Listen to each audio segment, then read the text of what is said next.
SALGA will believe that this is the only way that you can turn around the situation. IFP President Velenkosi Nihlabisa is calling for urgent interventions that will ensure that spaza shop businesses are returned to South Africans. He was addressing the media in Durban on the IFP's 100 days of the GNU and the GPU. The IFP is leading the GPU in KZN. Hlabisa elaborates. We also remember the 6 Soweto school children who so tragically lost their lives after eating food from a foreign-owned spaza shop. The IFP is of the view that we need multiple urgent interventions that must be initiated to ensure that we return the spaza shop industry to South Africans. The case of 2 men arrested in possession of 4 firearms suspected to have been used during the Lusikisiki attack has been transferred from Flagstaff to the Lusikisiki Magistrates Court. Their arrest comes after the shooting that occurred last month at 2 neighboring homesteads in Ngobazana village, where 18 people were killed and 5 others were wounded. The duo appeared briefly in court today, and their case has been remanded to Thursday, where they will be formally joined by the 4 men charged with the murder of the 18 people. NPA regional spokesperson Lukolo Chali. The 2 men who were initially charged with only the possession of 4 rifles linked to the Lusikisiki mass killings will now be joining the other 4 men charged with the 18 counts of murder. Zenande Paya and Mawed Tunomdlembo made a brief appearance in the Flagstaff Magistrate Court today, and their case was transferred to the Lusikisiki Magistrates Court, where they will be formally charged for the murders. The state will be opposing bail against the 2 men. And Pakistan's parliament has passed amendments to the constitution, giving it more powers in appointing senior judges. The government says one of the amendments will stop judicial verdicts that interfere in parliament. Opponents say it suffocates the judiciary. More from the BBC's Caroline Davies. The controversial amendment was passed in the early hours of Monday morning after Parliament sat through the night. The Chief Justice of Pakistan will now be selected by a parliamentary committee instead of the next most senior judge being automatically appointed. If the system had not changed, a judge called Mansoor Ali Shah would have been put in power, and relatively soon. The current Chief Justice is due to retire in a few days. Mr. Shah has been criticised by some for judgments that have been seen to be in favour of Imran Khan and his party. The top story at 3 o'clock, the MK party has laid fraud and corruption charges against the National Treasury at the Brooklyn Police Station in Pretoria. For SAFM News, Kemudupi Makhalemele. And coming up in your sports this hour, Rabada achieves milestone in South Africa's first test against Bangladesh. Nominees announced for Track Athlete of the Year, and Naomi Osaka's season over because of injury. More details at 3:30. If you think you cannot afford a lawyer, think again. Clientele Legal has made professional legal services affordable for you. Whether it's a civil, criminal, or labor-related matter, we have a nationwide panel of attorneys standing by to assist you. SMS SAFM to 32195. That's SAFM to 32195 and we'll call you back. Clientele General is a licensed non-life insurer and an authorized FSP. Standard rates and terms and conditions apply. South African Airways is expanding in the DRC. We now offer direct flights from Johannesburg to Lubumbashi, the heart of the DRC's mining hub. Our convenient arrival time allows seamless connections to key regions like Ndola and the Copper Belt, opening up new growth opportunities. Traders can benefit from our generous baggage allowance, while SAA's superior aircraft belly capacity ensures your cargo reaches most parts of Congo on the same day. Book now at flysaa.com or contact your travel agent. South African Airways, connecting Africa to the world, one flight at a time.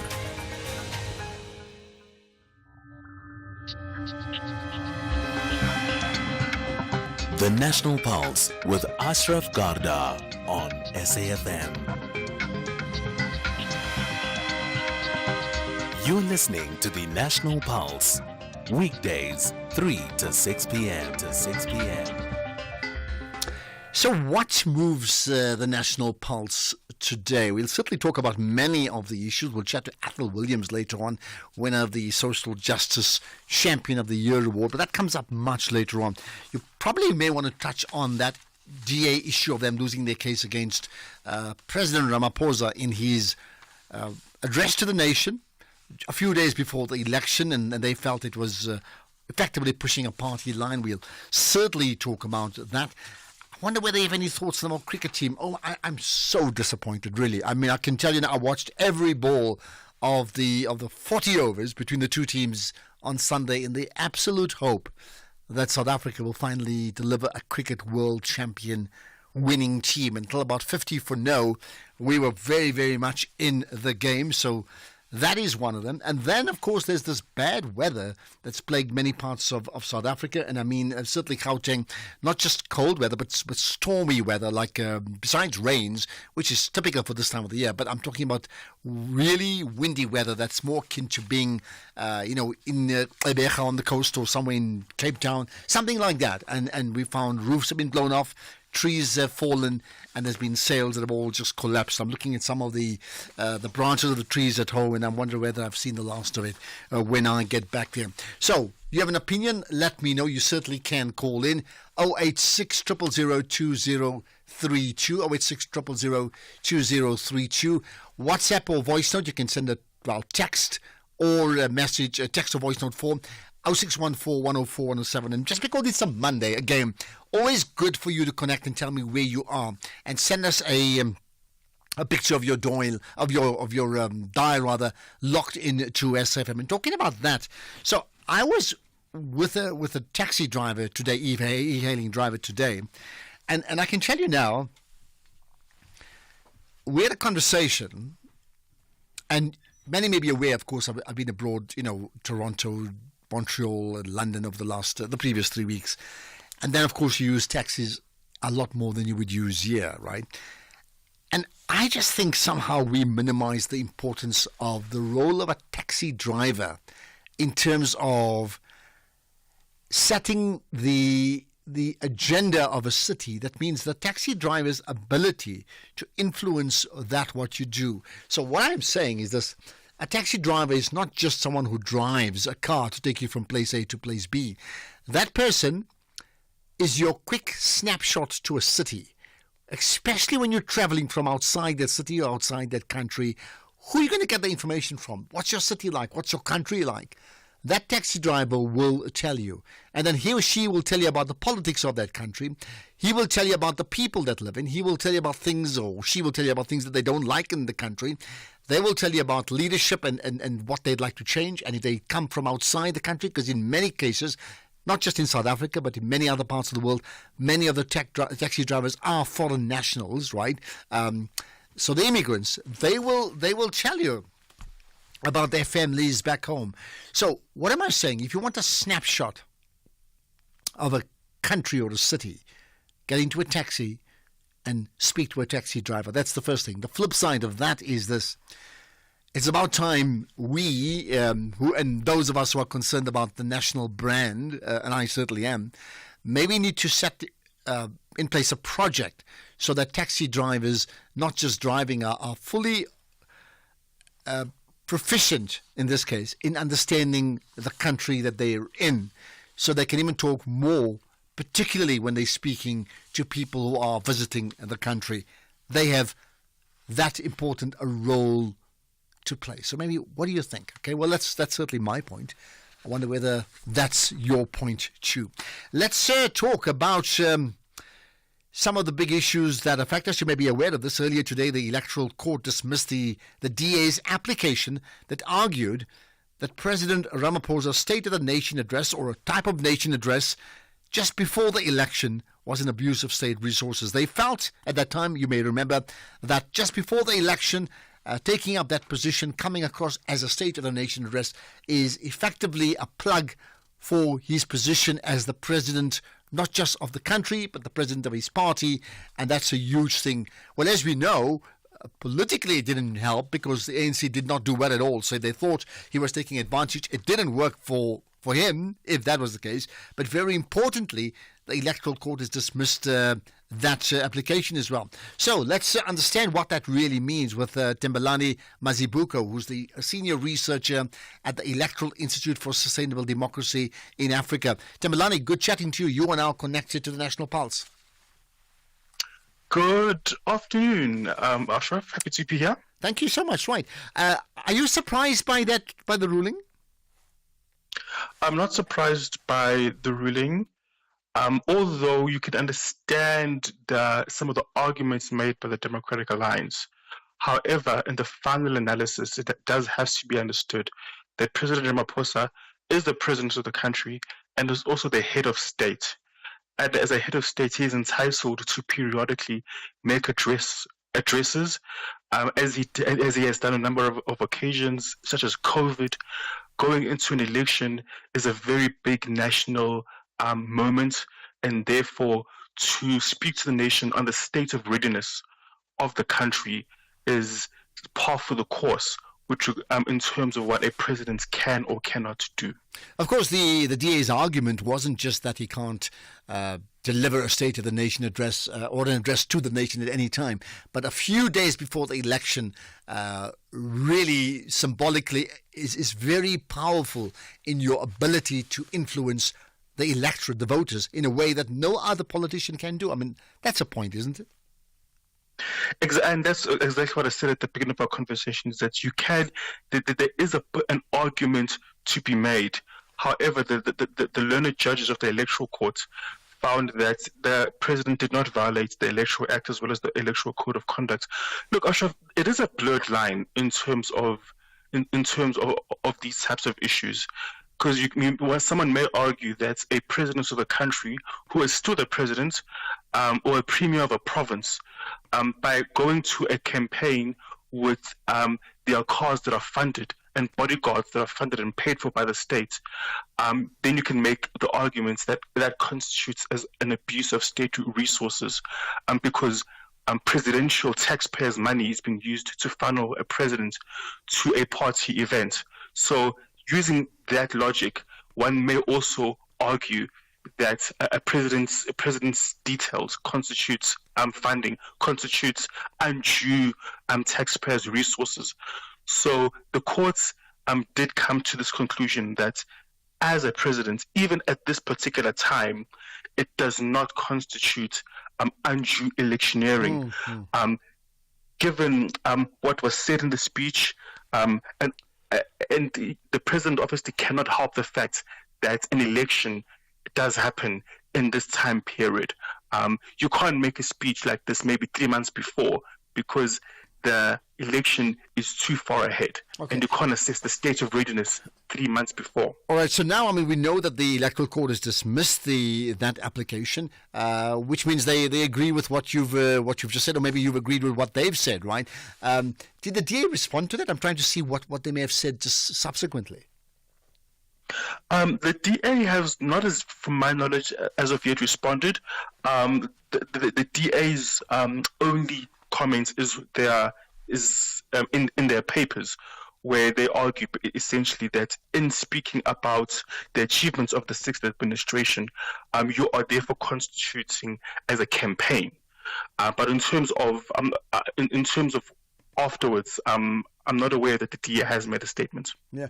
Now, what are the implications of this going forward? And why I ask that question, I know that often when you get into what is called election season, meaning I could speak as a talk show host, I could speak to different political parties every single day, and maybe one party more than others, only because we feel it's more newsworthy. But come to election season, that period when a date has been set for the election, which often is like 3 months before the election, in that period one has to be very, very clear and careful the type of airtime one gives to one party over another. What implications does this then have for election season going forward? I would think then it could be, the incumbent could call up a address to the nation whenever he or she feels like it. Yeah, so it's a double-edged sword, because if, for example, the president addresses the nation every week in the lead up to the election, the people, the voters I would argue, will see it as an overtly political address, and it may very well backfire. But in terms of going forward, in terms of this judgment, I don't really think it changes anything in terms of going forward. If the judges had ruled otherwise, then it would change issues in that it may set a precedent in terms of how far before an election a president, in his capacity as the head of state, may address the nation. So in terms of this particular judgment, notwithstanding the Electoral Act as well as the Electoral Code of Conduct, which lays out what parties can or cannot do before the election, it does not change anything. Of course, the DA can appeal this to the High Court, as well as the Supreme Court, as well as the Constitutional Court. They have not said anything as of yet, to my understanding, but as things stand now, in future, the president may address the nation in the run-up to the election, as long as it's not an overtly political speech, which the judges found in this particular election. Was not. Just a last thing, I mean, do you know if any other countries have a similar law, similar ruling around this where it's been okay, or in fact they barred from making these type of, I'm talking about the incumbent, barred from speaking to the nation in a certain period before the elections? Do you know much about it? Generally, a president is given the authority of being a president regardless of when in the electoral cycle he is. So if a terrorist act happens 3 days before the election, the legal frameworks typically will not bar a president from making a speech because it may be seen to be political. So generally, parliaments all over the world would not want to limit the president in terms of him dispersing out his or her presidential duties, because he is still the president after all. At the end of the day, these go on a case-by-case basis because the law is clear, the electoral code is clear. Do not abuse state resources for political gain. But in terms of making a specific law in terms of when a president may or may not address the nation may have other implications for the country. So. Okay, got that. I think that makes a lot of sense. Sometimes there could be this disaster and you are forced to come on even a day before the election. You can't just then say, well, I'm the president, there's an election coming up, I can't do this. Point well made there. Tembelani Mazibuko, appreciate your time. Senior researcher at the Electoral Institute for Sustainable Democracy in Africa. So what do you make of that ruling? No surprise there for many people, but what do you make of that in terms of maybe the broader issue about the relationship between the DA and the ANC? Remember when that time, when it happened, they were not chummies, they were not partners. They were not part of a grand coalition of sorts, isn't it? They are now, even though they tend to argue every single day. What do you make of that? Here's the other thing. When I spoke about taxi drivers around the world, here's the thought to you. When I was in Montreal, the taxi driver complained about something linked to service delivery in that city. That's Montreal in Canada. What do you think he complained about? Just guess. I'll tell you in a minute. Just guess, okay? 086 000 2032. You can also post it on social media. Just tag SAFM Radio on the X or Twitter platform, and the same on Facebook using the hashtag The National Pulse. Or you can just WhatsApp me, as many have done, including Herman saying, "Hi, Ashraf, I'm Herman. I'm listening on the N4 towards Middelburg. You're on duty." Well, thanks for that picture. Send us your others with your dial locked in to SAFM. Where are you listening to the show from? What for you drives the National Pulse today? Breast Cancer Awareness Month. Myths versus facts. I'm too young to get breast cancer. Many women under age 40 are diagnosed with breast cancer. Men can't get breast cancer.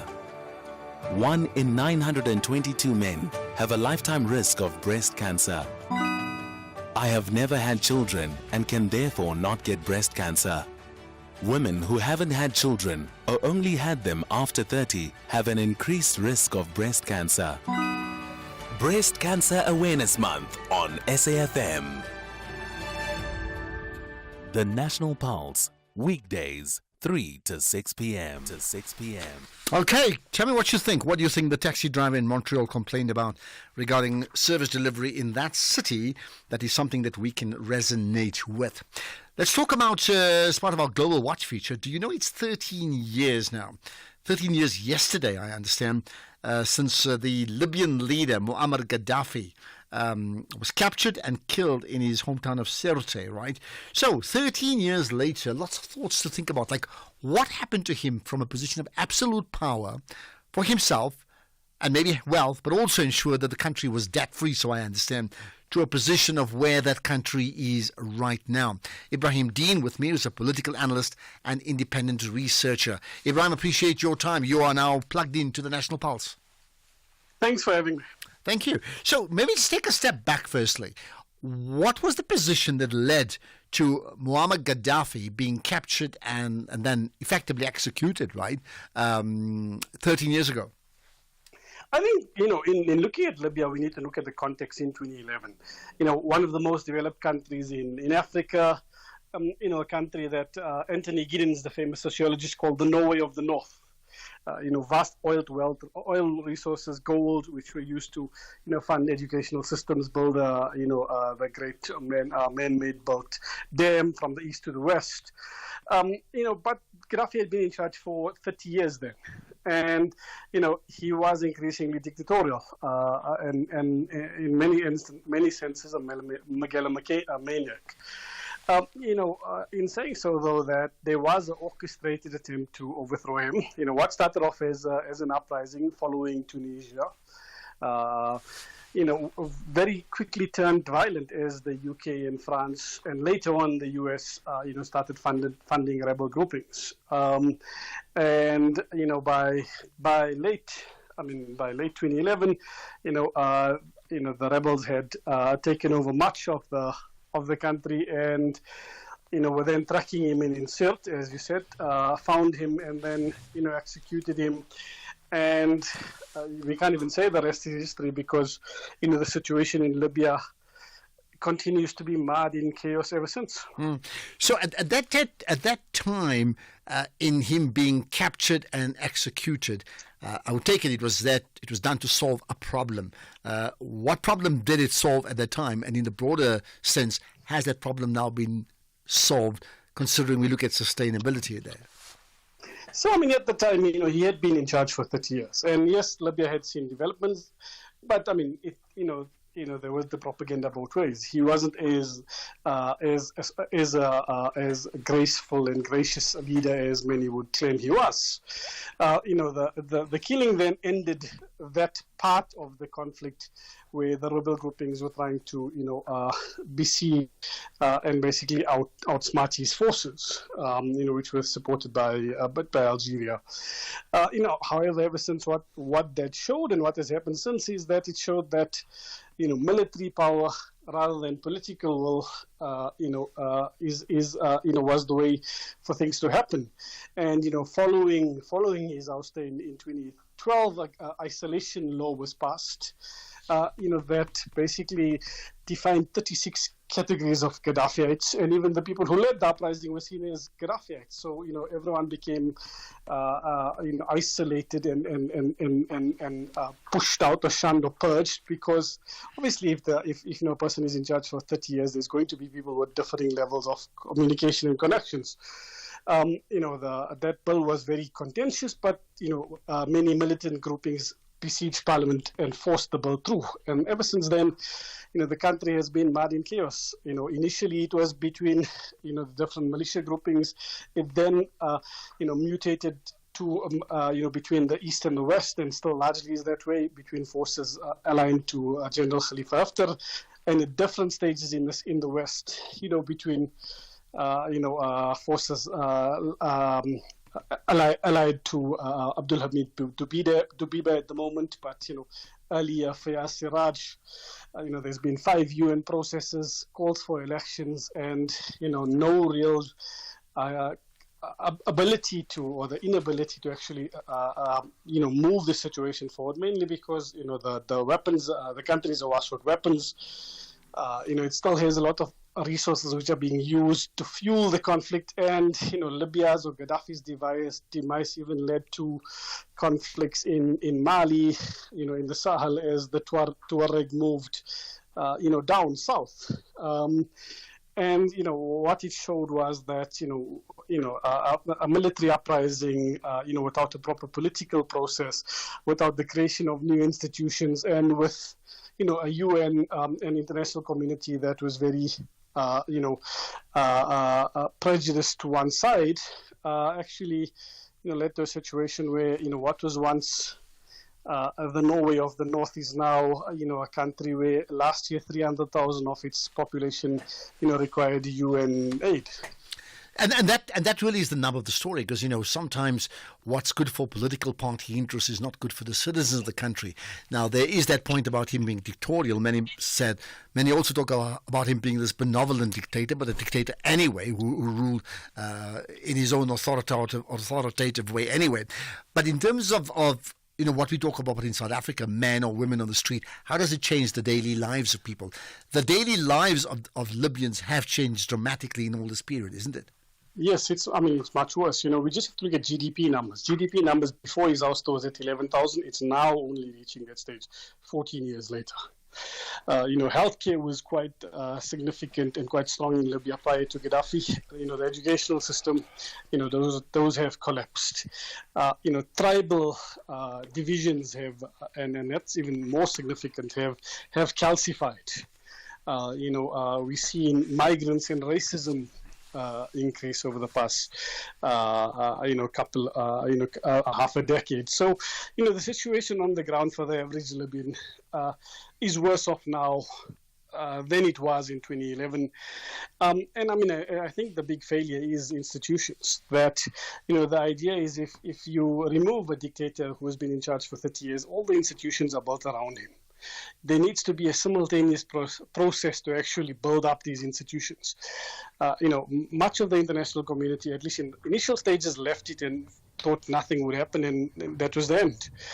We then saw 2 elections. We saw, the coup in Egypt, and what was a relatively unified Libyan society became polarized against, Islamists versus anti-Islamist, even though, Libyans are generally seen as quite adherent. And that then, with the different powers backing different factions, your Egyptians, your Turks, it became an arena for regional conflict, as we've seen in Tunisia, as we've seen in Yemen, as we've seen in Syria. And, the UN has then been unable to stop this because, one, the war showed weapons, but 2 is the inability to actually have consequences for these belligerents. And now Haftar, for example, in Libya is supporting the RSF, who is committing genocide in Sudan. So, the whole region as a whole, has become, or instability has increased, largely as a result of... Okay, so we're on to news time. Here's the last thing, maybe just a quick soundbite answer on this one, right? So those that, effectively orchestrated to get him out of power, and I think the US played a huge role in it, as you said, from the outset, right? Is there any degree of accountability around that? Because the question is, what happens next to that country? So just a quick answer from you. There's been no accountability. The US, France, the UK have benefited tremendously since Gaddafi's ouster and refused to take responsibility. In fact, France still continues to play a role backing certain factions in the country, so haven't learned.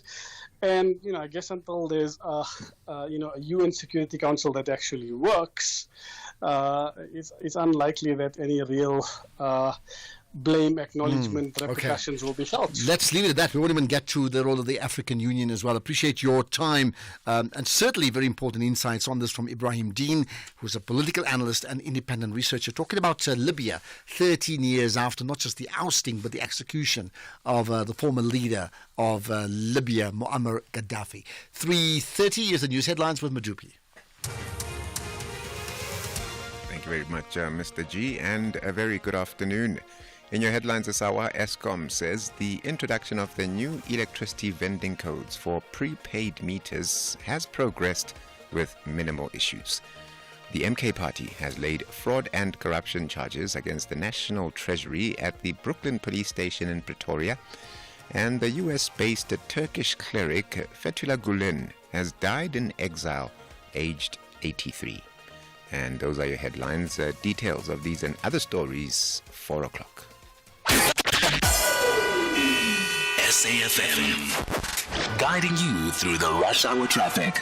Good afternoon. Starting off in Gauteng, the M1 northbound in Bromfontein is queuing near Carr Street, and Cedar Road eastbound in Fourways has roadworks reported with traffic restrictions towards Uranium Street.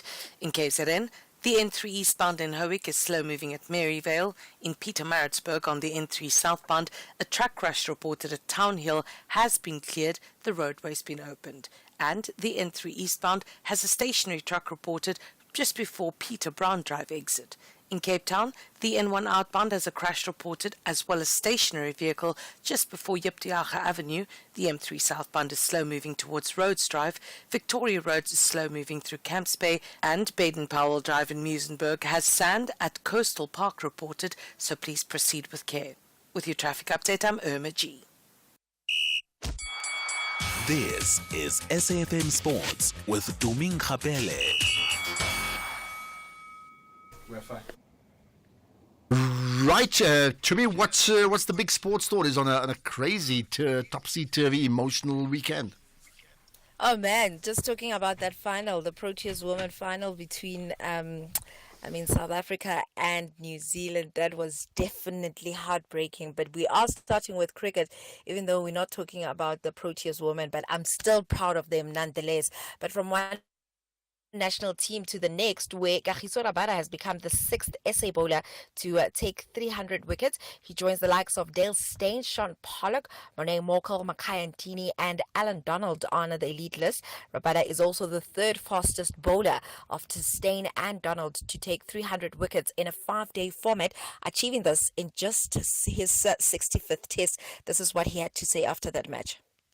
To me, it's an honor to represent South Africa and to be regarded in that list with all those amazing players. It's an honor for me, and that's as best as I can sum it up. Just to give you an update with regards to that match, South Africa reached 140 for 6 in their first innings and lead Bangladesh by 34 runs at stumps on day one of that first test in Dhaka. Rabada, Viant Mulder and Kashaf Maharaj took 3 wickets apiece as the visitors bowled out the host for 106. In athletics, 200-meter Olympic gold medalist Debkhole Zile of Botswana and 1500-meter specialist Faith Kipyegon of Kenya are amongst the 12 track stars longlisted for the World Athletics Track Athlete of the Year Awards. Kipyegon has been nominated alongside Julian Alfred, Beatrice Shebet, Sydney McLaughlin, Marilady Polino and Gabrielle Thomas, while Itzile is alongside Ray Benjamin, Grant Holloway, Jacob Noah Lyles and Emmanuel Wanyonyi. Now 2 finalists in each category will progress to be considered for the overall World Athlete of the Year Awards. Then moving on to football, Richards Bay coach Brendan Trutter admits that they've been handed a tough draw in the Carling knockout quarterfinals, but believes that beating Cape Town City would give them a strong chance of winning the tournament. Now, Trutter believes that they are one of the strong teams in the competition. Cape Town City, for some reason, for the last 3 seasons, or if I'm not mistaken, 3 seasons, they started very slowly. I think there was one moment where everybody thought Eric was going to get fired, but 3 or 4 seasons now, game 5, game 6 onwards, they kick on. It's a quality team. You can see the players they possess, the players they signed as well. I think the chairman made it very clear they want to challenge, and even the coach as well. They want to challenge and get into Africa. So it's a very difficult draw. But if you want to progress in a cup competition, you have to beat the top teams and face them as well. There's no getting around them. And you can't really plan who you're going to get in the next round. So we welcome City. It's at our home ground. So we have to be very, very organized against them with what we've seen from what they produced last night. So yeah, but I'm sure we'll be up for it. But in the meantime, we got a very tricky fixture against Stellenbosch, and then 3 days later against Sekhukhune. So yeah, it's going to be a difficult week for us. City will deal with when it comes. In terms of the other fixtures, it sees Kaizer Chiefs hosting Mamelodi Sundowns, TS Galaxy versus Magesi, and Marumo Gallants up against Stellenbosch FC. Elsewhere, Liverpool captain Virgil van Dijk says that he is open talks with the club about signing a new deal. The 33-year-old has been with the club since January 2018, and his current contract runs out at the end of the season. Rounding things up with tennis news, Naomi Osaka's season seems to be over. This is after she said that she will not play at next month's Billie Jean King Cup finals because of injury. Now, the four-time Grand Slam singles champion said in Tokyo on Sunday that she had ruptured abdominal muscles, and Osaka has been sidelined since she retired from her last 16 match at the China Open against Coco Gauff at the start of the month. And she pulled out of the Japan Open in Osaka and this week's Pan Pacific Open in Tokyo. So with that said, it's all but done for her this year. With that said, it's a wrap from my side for now. I'll have more in the next Before I let you go, I mean, if I can, I know you're not with us today, just so that people know, and you had a challenging weekend attending a funeral. I'm aware of that too. But did you get a chance to watch our team lose in that final yesterday? And what do you make of it? Unfortunately, I did. I think what did not help us from the word go is the fact that the ladies bowled 6 wides and 3 no balls. They allowed New Zealand to just put in a lot of runs. And then in reply, I was a little bit positive, especially with the top 2, Laura alongside, I'm just forgetting her name now. But then I felt like they pushed us a bit and they started as well. However, for me personally, the moment we lost Laura, that's when the game changed. Well, yeah, I think at 50 without loss, we were very, very much in it. But a tall order. The question is, should they have sent a team into bat, considering no team facing more than 150 in a T20 World Cup final has ever won it? So maybe think about that. We'll talk about it maybe later on. Appreciate your time, Tumi, and more sport from Tumi in an hour. But lots more of the big issues still coming up here on the National Pulse. Andile, the CEO of a multinational corporation, is driving home with his daughter. Dad, why is the tooth fairy so stingy? Stingy?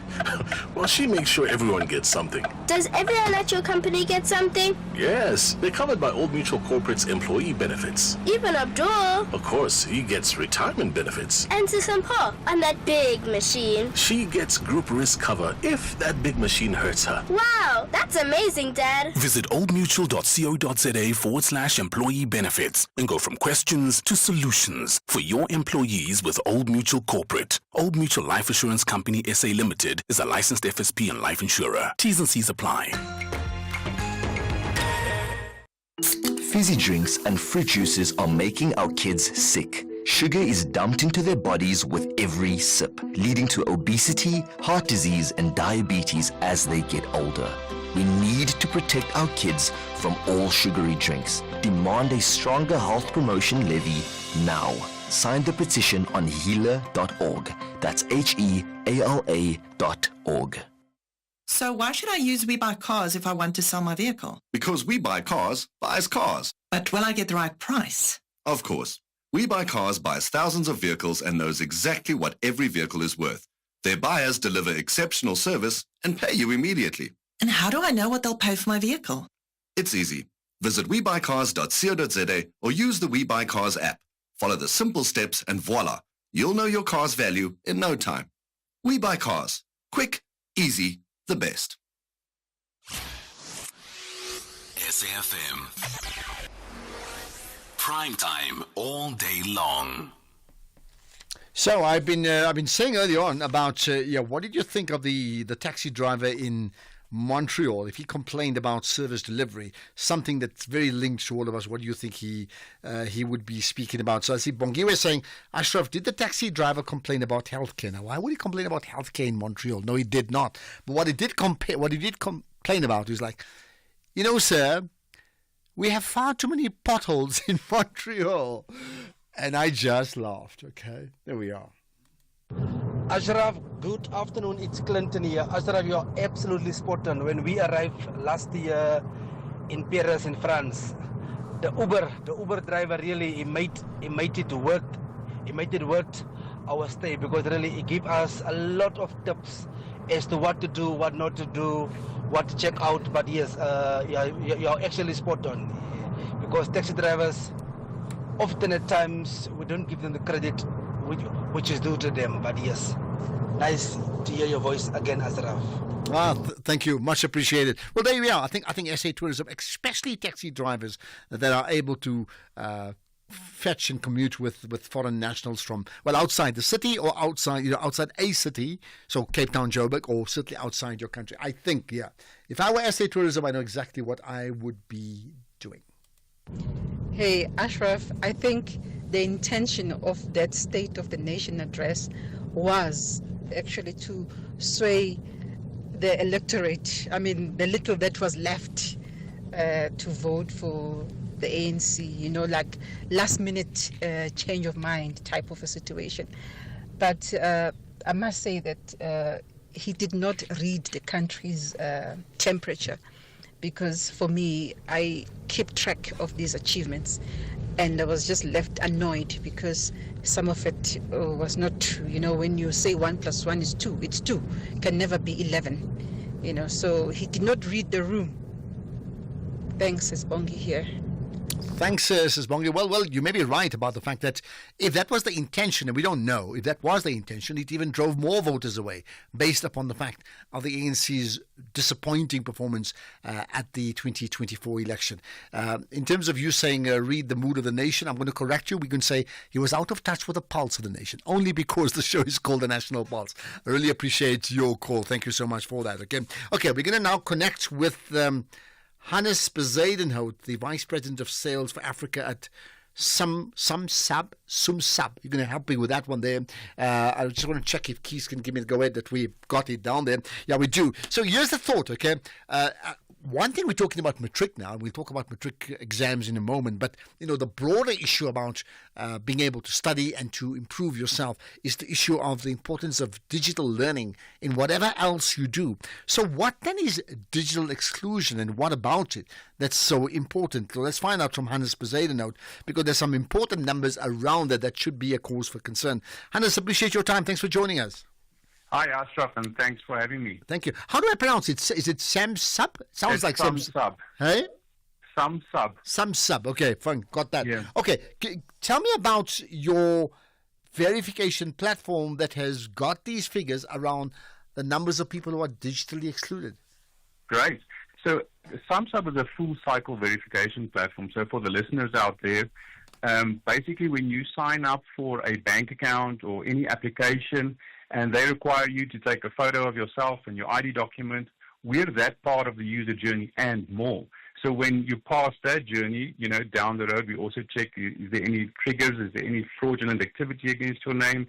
Are you connected to any sanctions or watch lists? So we're the world's first full cycle verification platform. So we thought it would be great to bring awareness to people that are digitally excluded. So we created Green Flag, the Green Flag Nation, and it's a fictitious nation that we created. And if you take the population of this 627 million people, it's the third biggest country in the world. That's like America and Brazil combined.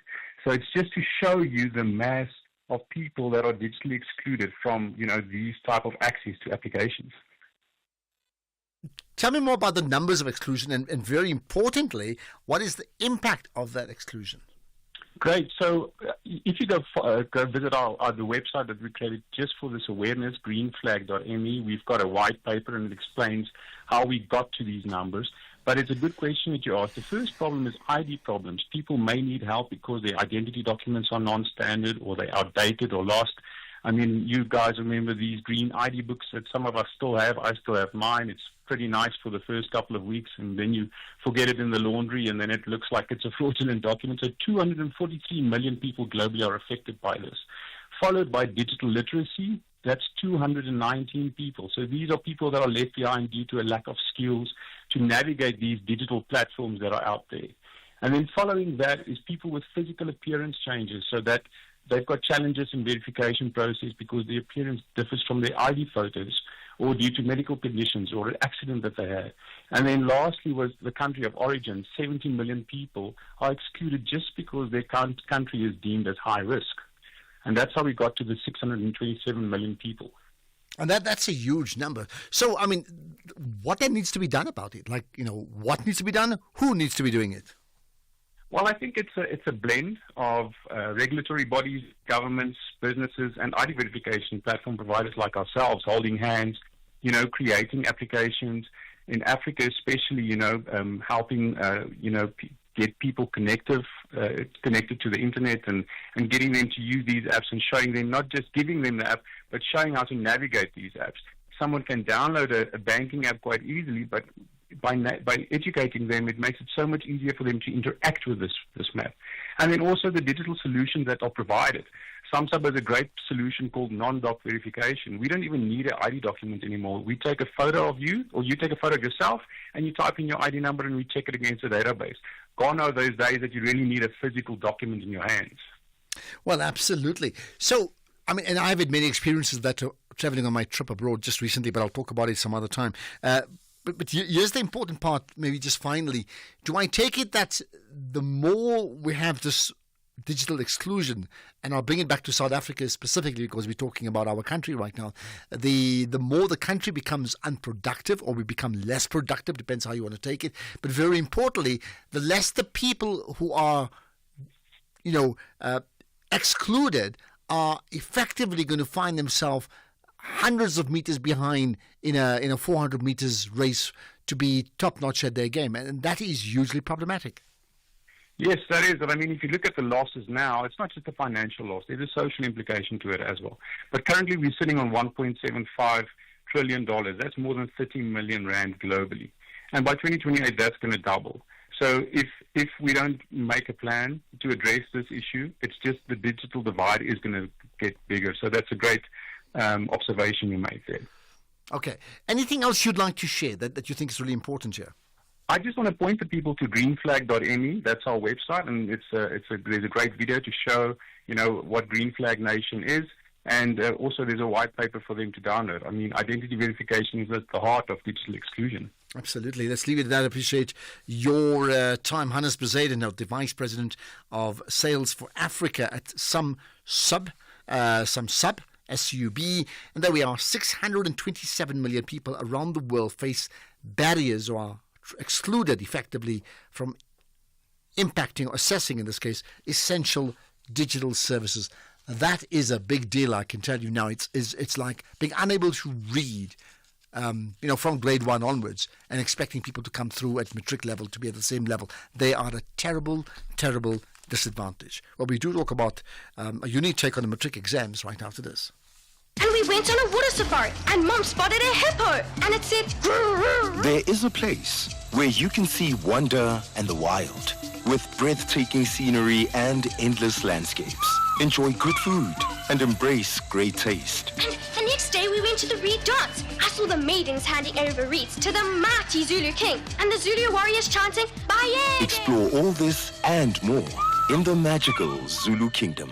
This message is brought to you by KZN Tourism and Film Authority. Oof, what a day. Time for that face mask. Leave the face mask on for 2 minutes. 2 minutes? That's not even enough time for it to work. I can't even send an email in 2 minutes or make a cup of coffee. With Santam, 2 minutes is enough to insure your car online. When you're fully protected with the expert insurer, you're free to live in the moment, not in the worry. Santam. This is freedom. Santam is an authorized FSP, a licensed non-life insurer and controlling company for its group companies. The SAFM University Debate Challenge will be taking over the Western Cape. Join us for the 1-hour debate on This Week Today with Oliver Dixon from 6 to 7 p.m. on Friday, the 25th of October 2024 at the SABC Cape Town M1 Studios, where the University of Cape Town will be taking on the University of the Western Cape in what promises to be a nail-biting debate. The SAFM University Debate Challenge is an independent, non-partisan progressive initiative seeking to develop confident communicators, critical thinkers, and empowered global citizens. RSVP to info@safm.co.za. SAFM, leading the conversations that move us. Ashraf Garda on the National Pulse. So we know that it's not just jacaranda season in many parts of Gauteng, Joburg and Pretoria, but maybe not parts of the other parts of our country, but it's certainly matric season around the country, of course, with matric exams starting today. Now, the Northwest University's academic in the Faculty of Education, Dr. Judicial Sebatana, says matriculants must focus on the present and not on the past shortcomings. Sebatana points out that the final exams count for 75% of their mark, whereas past performances only accounts for 25%. And he says it's important for learners to remember that it's not too late. How do we understand all of that, not just maybe for matric exams, but maybe for all of us studying at some level or the other? Let's find out. With me is Dr. Sebatana. I appreciate your time in connecting with us here to the National Pulse. Okay, thank you very much, sir. Thank you. Okay, you raised an important issue. Maybe tell me more about that and how a learner should then internalize that. Okay, it's very important for learners when they take assessment to understand how much it contributes to their work, because when you look at how maybe, for instance, lower grades would look at the learner's participation mark in the examination, it will be different as when they start with FET from grade 10 to grade 12, where you find out that exam will be accounting for the big chunk of the final mark or participation. So when taking exam, it's a moment where we can maybe say, I don't know if you're familiar with the term wafa, it's the time when we expect blood, sweat and tears. People must work hard, must study hard during that time, because it's the one that's going to determine what's going to happen. That's why I say focusing a lot on what happened in term 1, what happened in term 2 and term 3 at this point for learners is not important, although it may be important for us as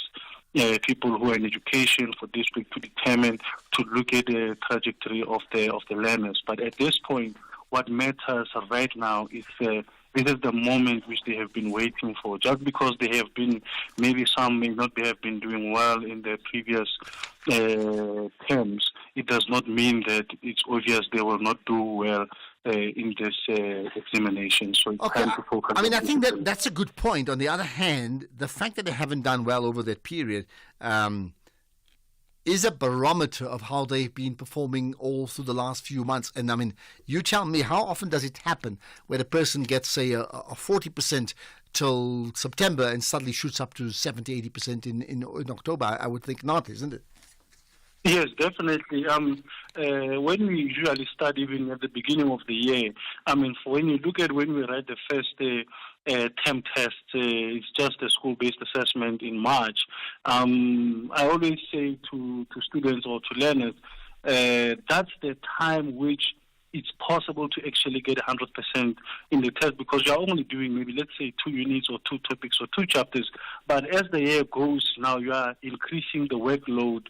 So which means basically what should happen is term 1 is the time for all the learners to have the highest marks, where everyone is sitting on 80 and 70. When we get to June, then maybe they can drop because now there was more work and they can drop like that. But you are right when you say it's difficult for a person for some reason to have been failing all these terms and all of a sudden their marks skyrocket. But that is possible, especially if they understand how their marks are calculated. If one prioritizes this examination, sits down and study and do nothing else, believe me, they will make it with flying colors. Interesting you talk about them understanding how their marks are calculated. I would think that is a significant point made, and I would also suggest that people don't understand how their marks are calculated. Can you tell us more about that? Yes, because you see, even when we do, for instance, a subject like physical sciences, we also have practical experiments which we do in the lab, working with physics apparatus and chemistry apparatus. So when we have a test, let's say examination, in June, it will also be counting maybe for 75%, and that happened, or maybe the practical will be counting also for 25%. So all the time they have to know the weighting of their marks, of how each actually contributes to the work which is being done. So most of the time I know that even when I talk with my students now, we look at how they have to care a lot about each term and how it contributes to the final mark of the year. So we have to show them how the weighting, so they know this test, as much as it's a test, it will only be weighted at maybe at 10%. So then they know the effort which they have to put for each assessment, because every assessment which we write have its own weighting towards the final mark.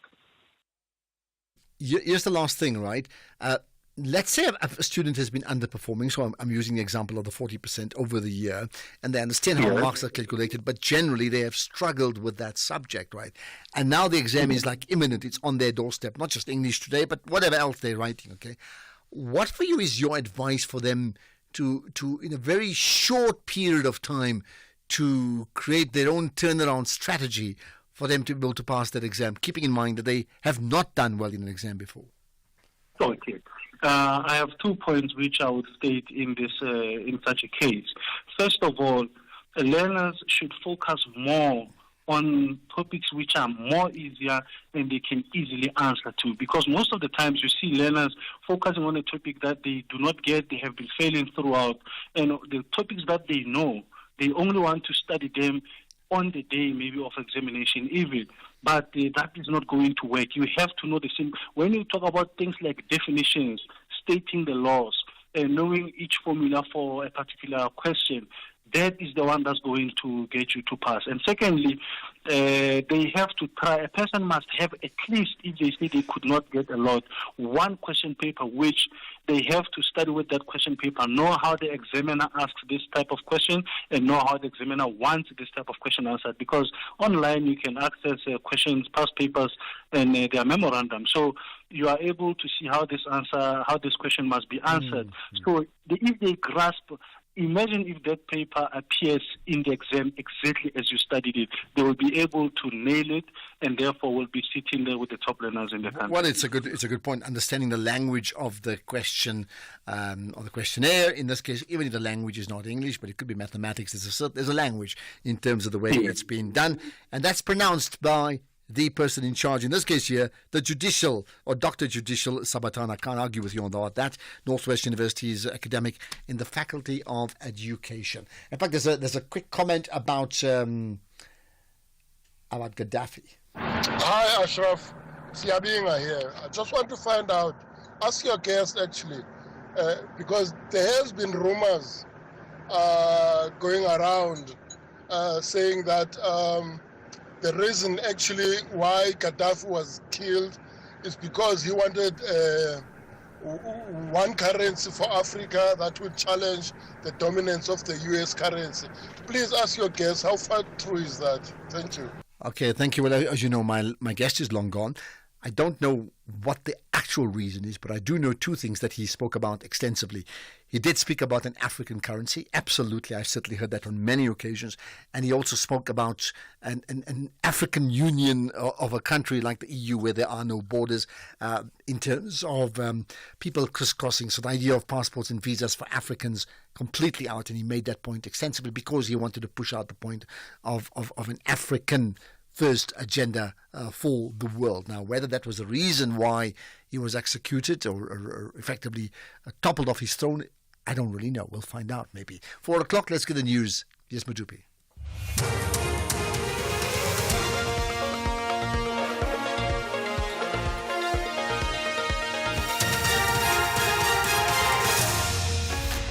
Much, Uncle A. The top stories this hour: the SIU to probe the SABC, and the MK Party lays charges against National Treasury.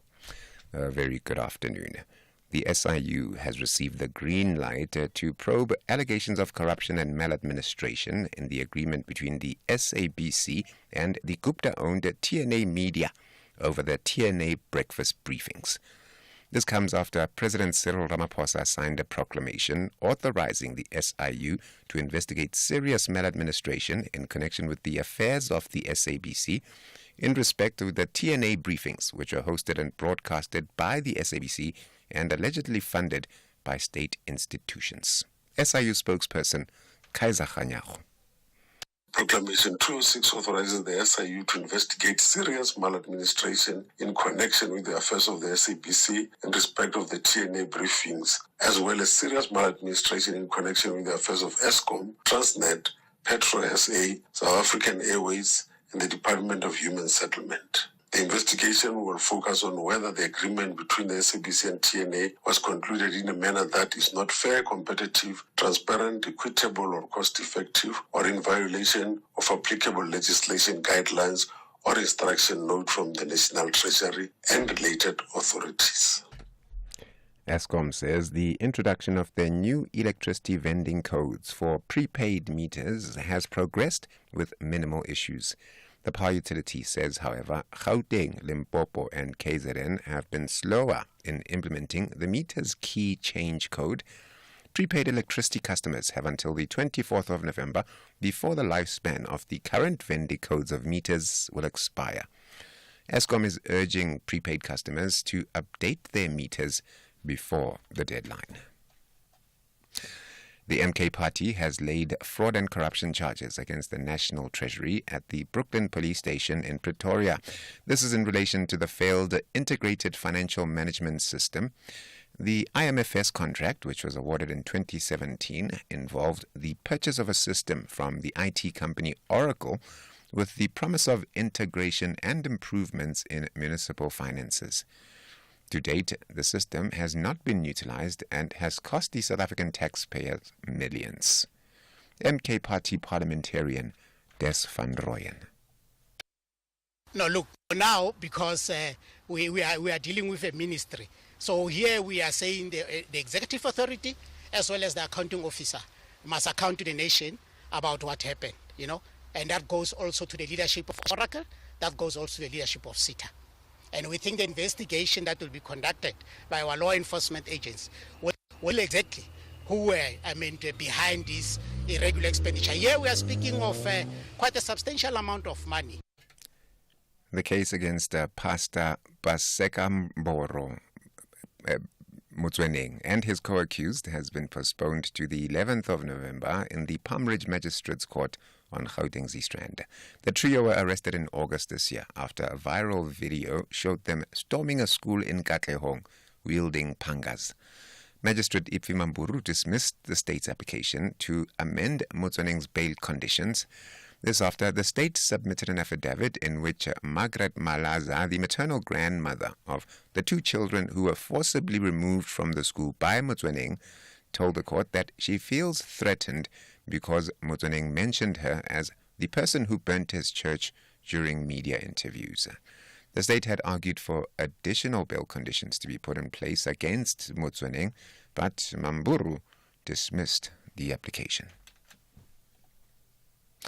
And the US-based Turkish cleric Fethullah Gulen has died in exile, aged 83. He fled to the US in 1999 and later fell out with his long-term ally, Turkish President Recep Tayyip Erdogan. Erdogan accused him of leading a failed coup. The BBC's Danny Eberhard has more on the cleric's life. The Islamic cleric Fethullah Gulen was once described as Turkey's second most powerful man, even from exile in the US. A reclusive figure, he hardly ever gave interviews. His power came from the movement he founded and led, his Met, which means service. It advocates a tolerant type of Islam with millions of followers, a global network of schools and wide-ranging business interests. The Turkish government of his arch-foe, President Recep Tayyip Erdogan, accused Gulen of trying to run a state within a state. Mr. Erdogan blamed him for a failed coup in 2016. Gulen denied this, but his supporters in Turkey have been targeted relentlessly ever since. The top story at 4, the SIU has received the green light to probe allegations of corruption and maladministration in the agreement between the SABC and the Gupta-owned TNA Media over the TNA breakfast briefings. For SAFM News, Kemudupima Khalemele. Coming up in your sports this hour, Nabi welcomes Chiefs' new assistant coach and England white ball captain Jos Buttler to miss the ODI series against West Indies after suffering a setback in his recovery from a calf injury. More on this at 4:30. SAFM. guiding you through the rush hour traffic. Good afternoon. Starting off in Gauteng, the M1 southbound in central Johannesburg is slow moving towards Crown Interchange. The M1 northbound in Bloemfontein is queuing near Carr Street and Santon Drive westbound, slow moving towards Winnie Mandela Drive. In KZN, the N3 eastbound in Pietermaritzburg has stationary trucks reported before Peter Brown Drive exit, and on the N11, roadworks reported with traffic restrictions north of Ladysmith. In Cape Town, the M3 southbound has a crash reported near the UCT exit. The M5 southbound is slow moving towards Racecourse Road exit. The N2 Nelson Mandela Boulevard outbound queuing towards Hospital Bend, and Stellenbosch Arterial Road eastbound slow moving at Noyensfontein Road in Kells River. With your traffic update, I'm Irma G. Health experts say that taking care of your baby starts the day you learn you have conceived. Changes should start immediately, from what you eat to how you take care of yourself. After you've delivered your baby, does the worry stop? No, it doesn't. From there, it's clinic visits, breastfeeding, introducing solids, and the list goes on. If you are a mom, father, or caregiver and are curious on how to support your kids' development to reach their full potential, or even concerned about the nutrition that strengthens their bodies, then our new SABC education feature, Side by Side, is for you. Get all the advice you need from the Department of Health by tuning in every Wednesday and Thursday at 2:30 p.m. on The Full Circle on SAFM, starting in October. Tune into the feature and you could win 1,000 Rand with our monthly competition. Side by Side, brought to you by SABC Education on SAFM, leading the conversation. If you think you cannot afford a lawyer, think again. Clientele Legal has made professional legal services affordable for you. Whether it's a civil, criminal, or labor-related matter, we have a nationwide panel of attorneys standing by to assist you. SMS SAFM to 32195. That's SAFM to 32195 and we'll call you back. Clientele General is a licensed non-life insurer and an authorized FSP. Standard rates and terms and conditions apply.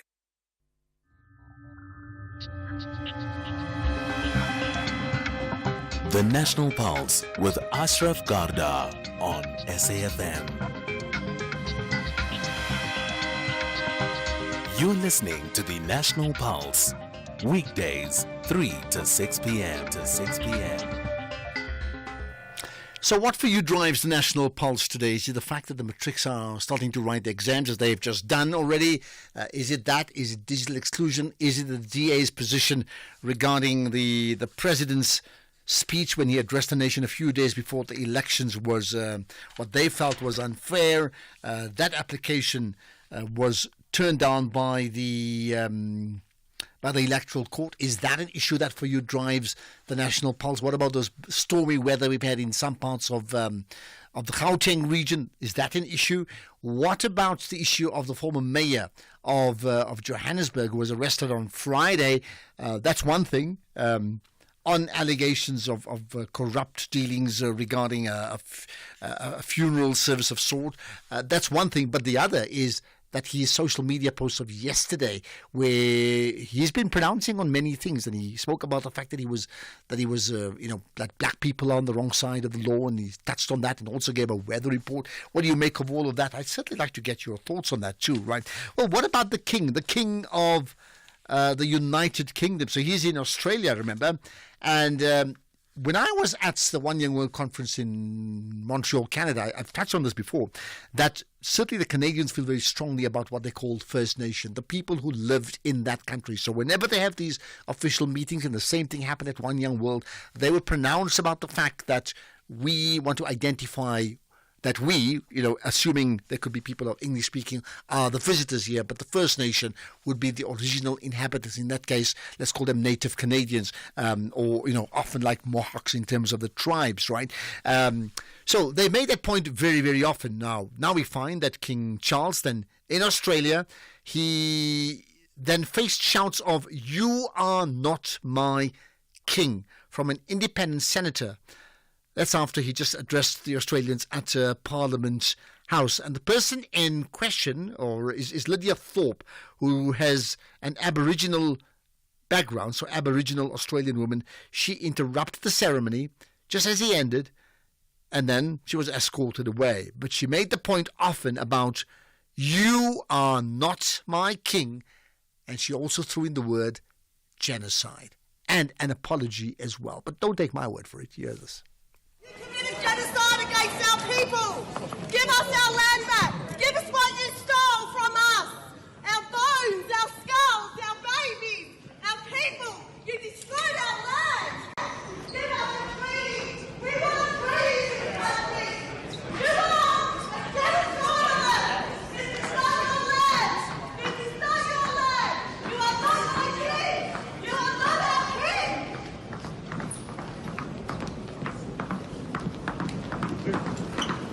The colony! The colony! The colony! You committed genocide against our people! Give us our land back! Give us what you stole from us! Our bones, our skulls, our babies, our people! You destroyed our land! Give us a treaty! We want a treaty in this country! You want a genocide! This is not your land! This is not your land! You are not my king! You are not our king! Well, she was escorted out, but she's made a point.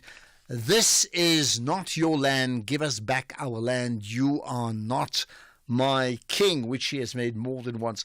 What do you make of that? I must tell you, and I'm not saying it's clear-cut. The world is never clear-cut. But when you hear that, you can't dismiss that, can you? Some of them are talking about how insulting she was to the king. I mean, that's one part of it.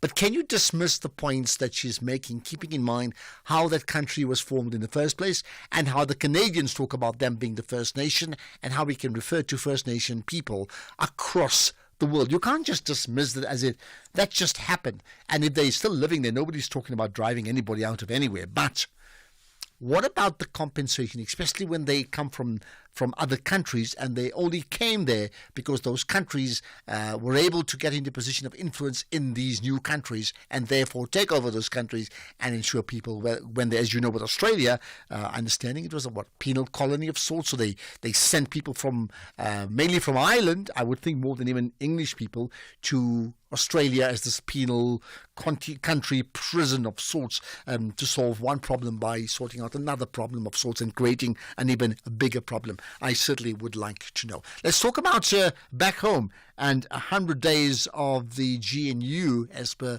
the IFP.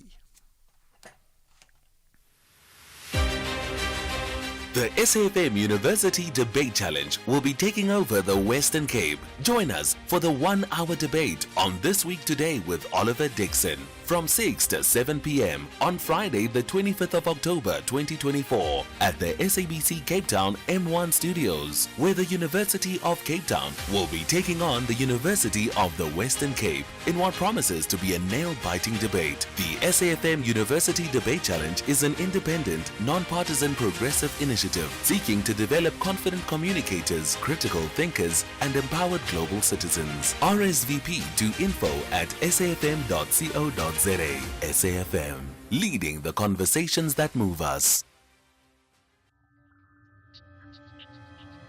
The National Pulse, weekdays, 3 to 6 p.m. So let's hear your story. Let's hear a story about that Australian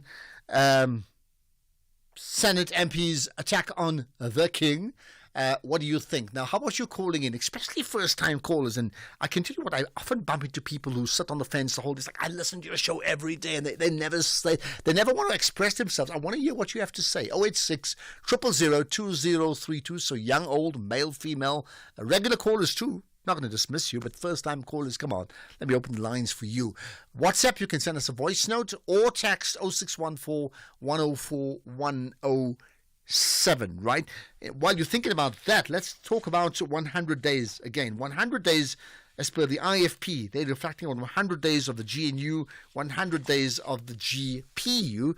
That's provincial unity in the KwaZulu-Natal province. Now, the IFP leadership, led by its president, Belenkosi Klabisa, well, they briefed the media on the party's reflections on the GNU and the GPU in KwaZulu-Natal as well as in Gauteng.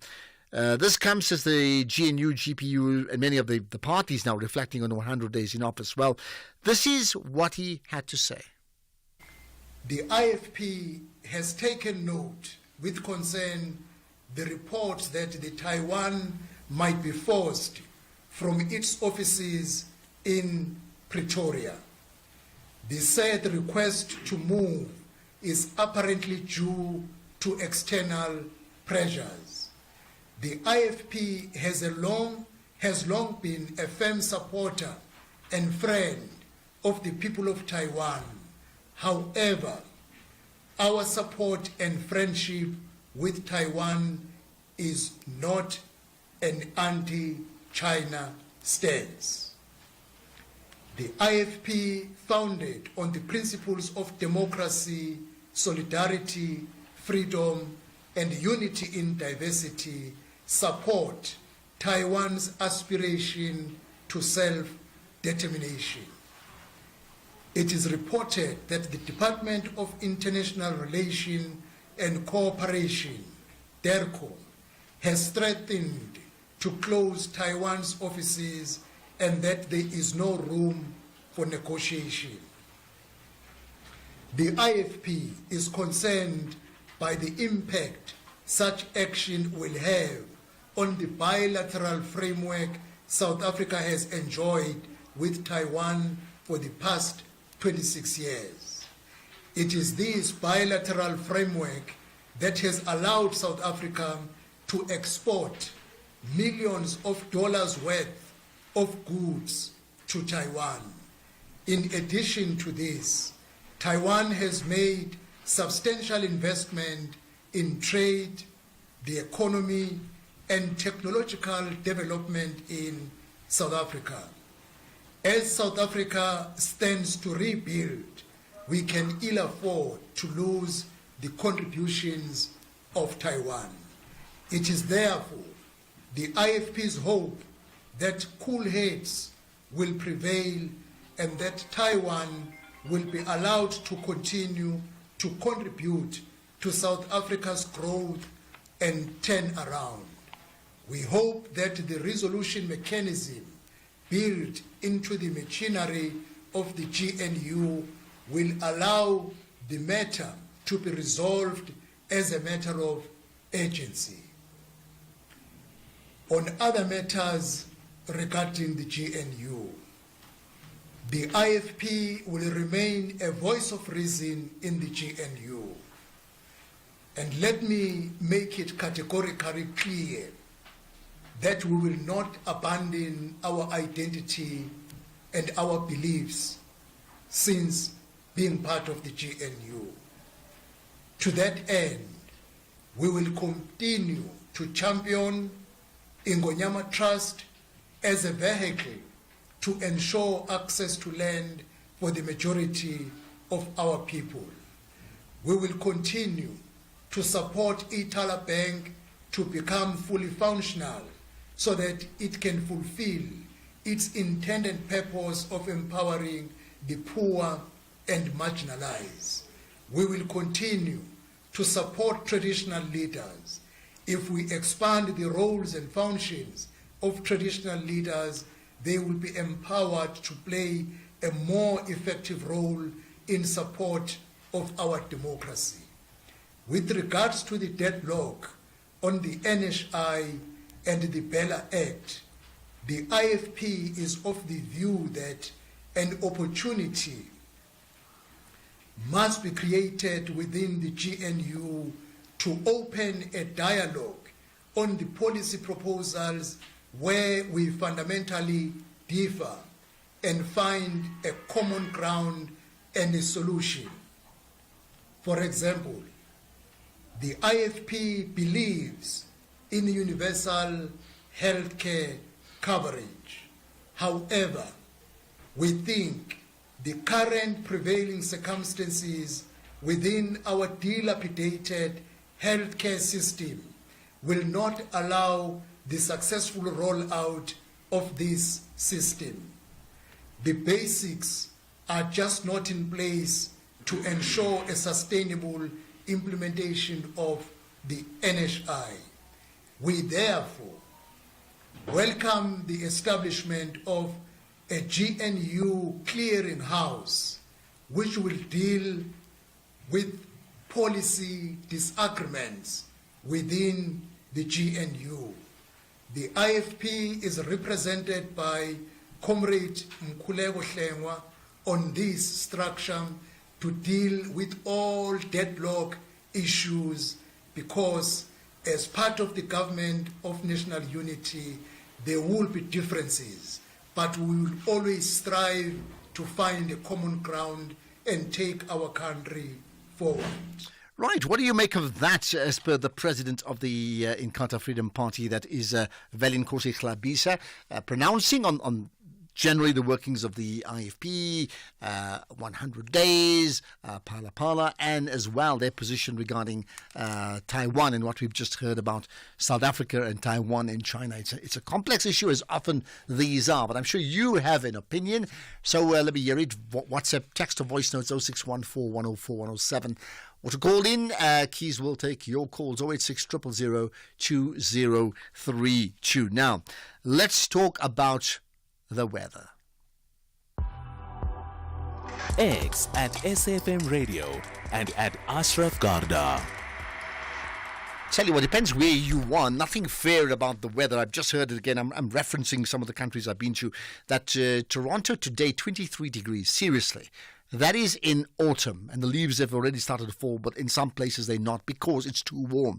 Then you get Johannesburg. It's warm. It's been warm. But then you had thunderstorms yesterday, which is exactly normal for this time of the year in the city of Joburg or Pretoria. And the jacaranda leaves have come out, which is normal too. And then you get winds, and those winds have persisted in Gauteng from last night to today. I understand some roofs have been blown off. Many parts of in a few places in Gauteng, but particularly around one or two schools that have been writing their matric exam, and there's been more than one incident of damage. So let's find out what has been the story around that thunderstorms and really bad weather. With me is Lekgonolo Tobela, the South African Weather Services meteorologist. Appreciate your time. You are now connected to the National Pulse. Good afternoon. Thanks for having me. Thank you. So I'm not too sure whether we should talk about thunderstorms as in rain or the bad winds that still persist with a drop in temperature in the Gauteng region. Yeah, I think we can speak about everything, especially in the central and the northeastern part. Severe thunderstorms is expected. I mean, we've got reports from the Free State already of some hailstorm along the highways there. We're also expecting more of these severe thunderstorms in the eastern parts covering KwaZulu-Natal, as well as the eastern parts of the Eastern Cape province. And let me not leave out the central and the western parts of the northwest. Disruptive rains mainly along the coastal areas, covering just the coastal areas of KwaZulu-Natal all the way to the Eastern Cape. We're expecting some localized flooding. Okay, and you're saying, I mean, those parts like you mentioned, Free State, that's happening. There's storms already right now, right? Yeah, as we speak right now into the afternoon. We're also still expecting a scattered to widespread chance of showers and rain, mainly over Gauteng, southern and central and southern parts of the province into the eastern interior. We're still expecting them into the evening. So that will happen this evening? This evening, yes. So we've got some strong winds in the afternoon, just around 2. And they were also part of, I'd say, the gust then were telling me the storms are coming. Yeah, well, I mean, there was storm. In fact, there were strong winds in the Johannesburg area of Gauteng from the earlier part of this morning. And definitely, when I came to studios here at 2 o'clock, I even complained and said, "Come on, man, what you guys doing with the winds?" Telling the security guys downstairs. So, are those winds going to be persistent? I mean, that means what I'm asking: are they related to storms, or they not related? No, there is some precipitation. The thing with the system, it then obviously increases the wind strength.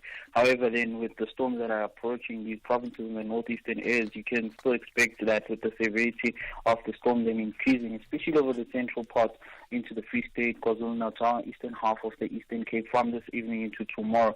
Disruptive rain still expected into tomorrow along the coastal areas. So it's mainly those isolated to scattered chance of showers and thunder showers over the eastern parts of the Northern Cape into the Western Cape and most parts of the eastern parts of the Western Cape, but widespread over KwaZulu-Natal, the Free State, as well as the eastern half of the Eastern Cape province. Okay, thanks. And how long will that persist for? We're expecting the weather to be here today into tomorrow. Wednesday, it's mainly along the lowveld of Mpumalanga, isolated showers and rain mainly along the east coast. However, scattered showers and thunder showers still expected over the lowveld of Mpumalanga. And Wednesday, it starts clearing over the central parts and most parts of Gauteng and all the way to the western interior.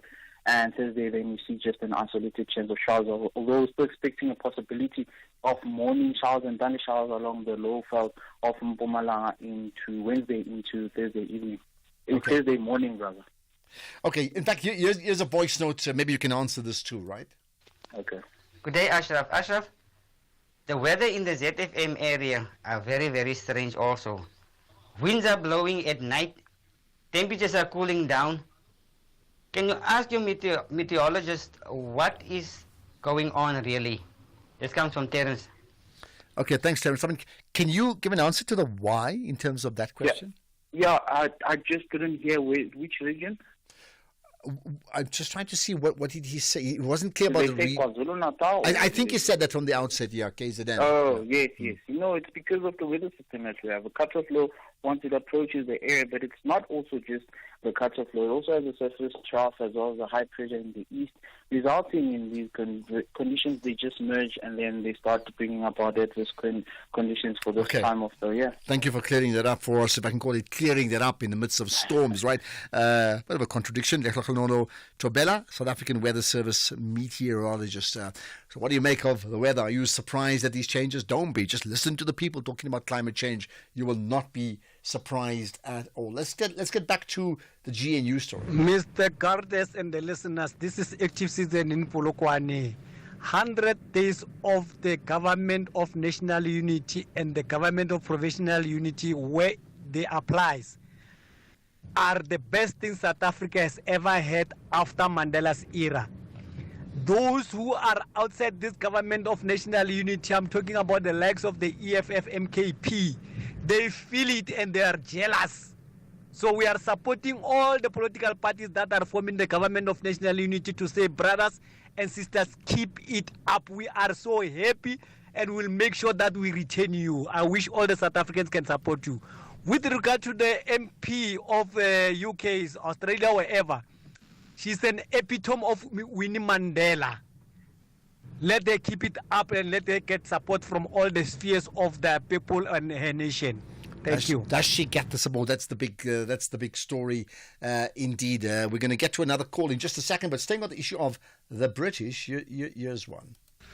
Good afternoon, Ashraf. It's you in Cape Town. Ashraf, I fully support that woman, indigenous woman. I fully support her. British, the king got no idea what they done to people. They should pay reparation, they should apologize and leave those countries free. You see, the British is for the Britain, but they need to apologize. He's not a king for Aboriginal people. That's 100%. That's 100%. The problem we have today, different part of the world, it's European. The European ruler who invaded many countries and created chaos. That is the problem, you see. So I'm fully supporting this woman. Thank you. Okay, there we are. That's another thought on that. I mean, whether you concur with that. I'm going to get some of the callers because there's more calls on that issue regarding the King of England not being Yorking, as per certainly people from Australia, and they made it very clear, the representative in Parliament, nogal.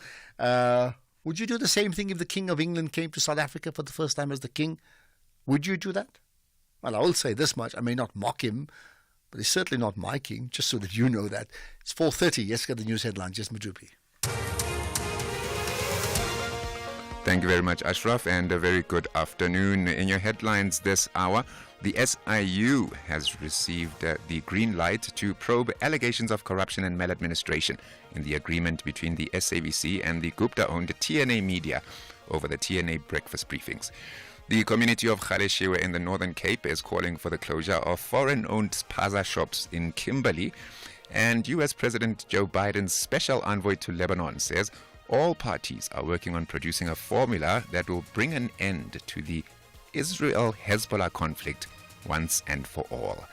And those are your headlines. Greg has your full update at 5.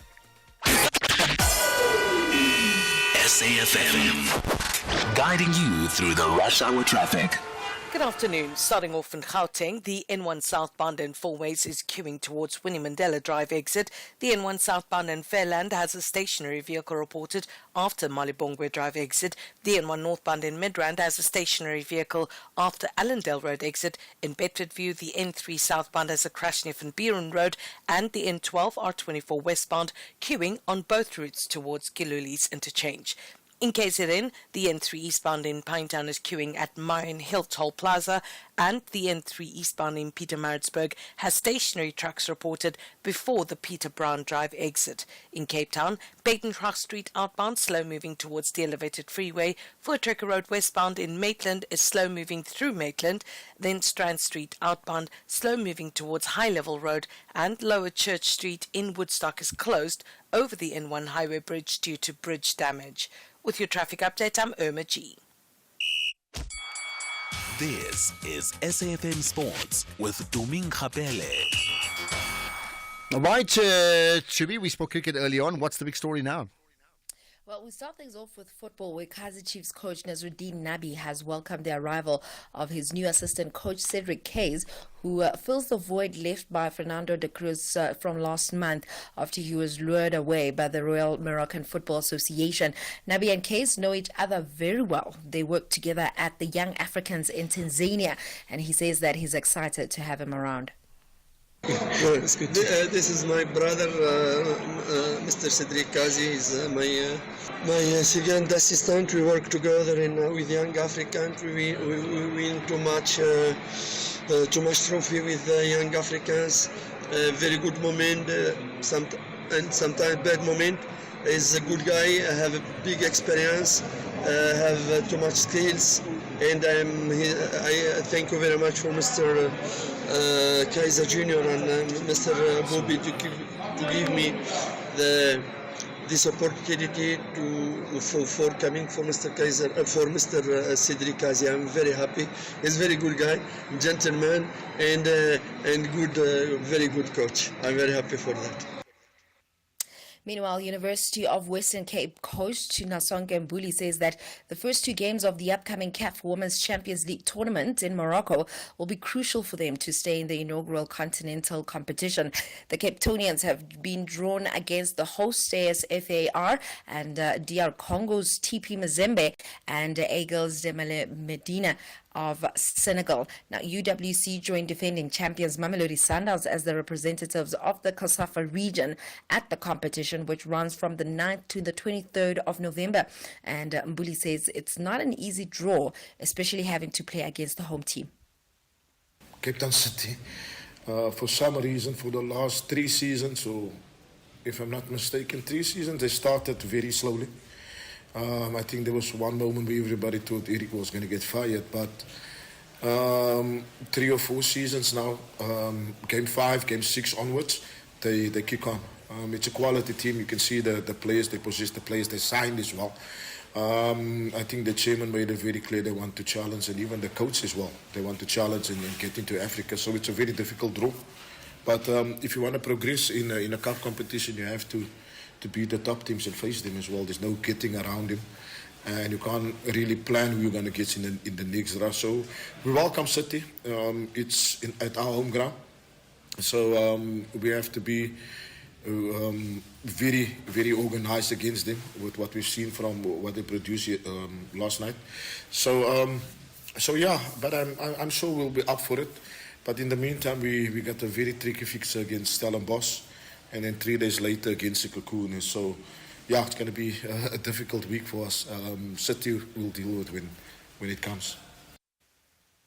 Well, apologies for the wrong clip over there. That was Twitter just talking about the Culling Knockout Cup draw. They've been drawn against Cape Town City. But still staying with football elsewhere, more than 100 professional women's footballers have signed an open letter urging FIFA to drop the Saudi oil giant Aramco as a sponsor, calling it a punch in the stomach to the sport. Now, earlier this year, FIFA announced their partnership, giving the company sponsorship rights to the Men's World Cup in 2026. and the Women's World Cup the following year. Now, the players drawn from 24 countries have called on world governing body FIFA to reconsider the deal on humanitarian and environmental grounds. However, FIFA told BBC Sport that it values its partnership with the Aramco, and it has stressed that sponsorship revenues were reinvested in the women's game at all levels. Then moving on to rugby, Hollywood Bets Sharks coach John Plumtree says that his side are the best currently due to the influence of Springbok stars in the team. Now, half of the Durban-based side is filled with Springbok players, and Plumtree says that he relishes working with a player like Siya Kolisi. Welcome to him. We showed a few of his highlights in the Sharks jersey when he was here before. I think he really enjoyed it. I think he's really enjoying being back here. He's just a pleasure to have around. He's just so positive. He's such a competitor, so he keeps everyone on edge. Because characteristics to Eben and Bongi. And he's got such a lovely nature. I'm really looking forward to getting to know him better. He's just a fun guy to have around and real positive amongst the boys. And he mixes between all the cultures as well, which is just such a pleasure to watch.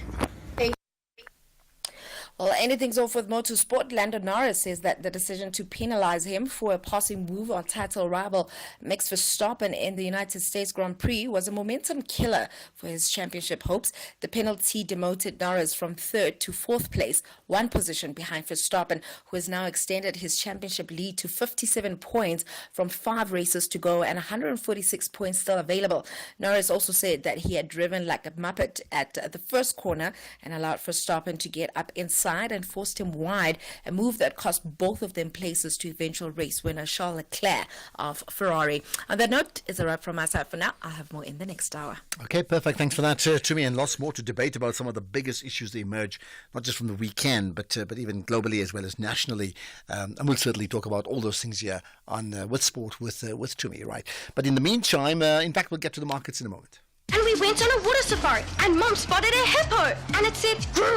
There is a place where you can see wonder and the wild, with breathtaking scenery and endless landscapes. Enjoy good food and embrace great taste. And the next day we went to the Reed dance. I saw the maidens handing over reeds to the mighty Zulu king, and the Zulu warriors chanting, Baye! Explore all this and more in the magical Zulu Kingdom. This message is brought to you by KZN Tourism and Film Authority. Andile, the CEO of a multinational corporation, is driving home with his daughter. Dad, why is the tooth fairy so stingy? Stingy? Well, she makes sure everyone gets something. Does everyone at your company get something? Yes, they're covered by Old Mutual Corporate's employee benefits. Even Abdul. Of course, he gets retirement benefits. And Sisampa on that big machine. She gets group risk cover if that big machine hurts her. Wow, that's amazing, Dad. Visit oldmutual.co.za/employee benefits and go from questions to solutions for your employees with Old Mutual Corporate. Old Mutual Life Assurance Company SA Limited is a licensed FSP and life insurer. T's and C's apply.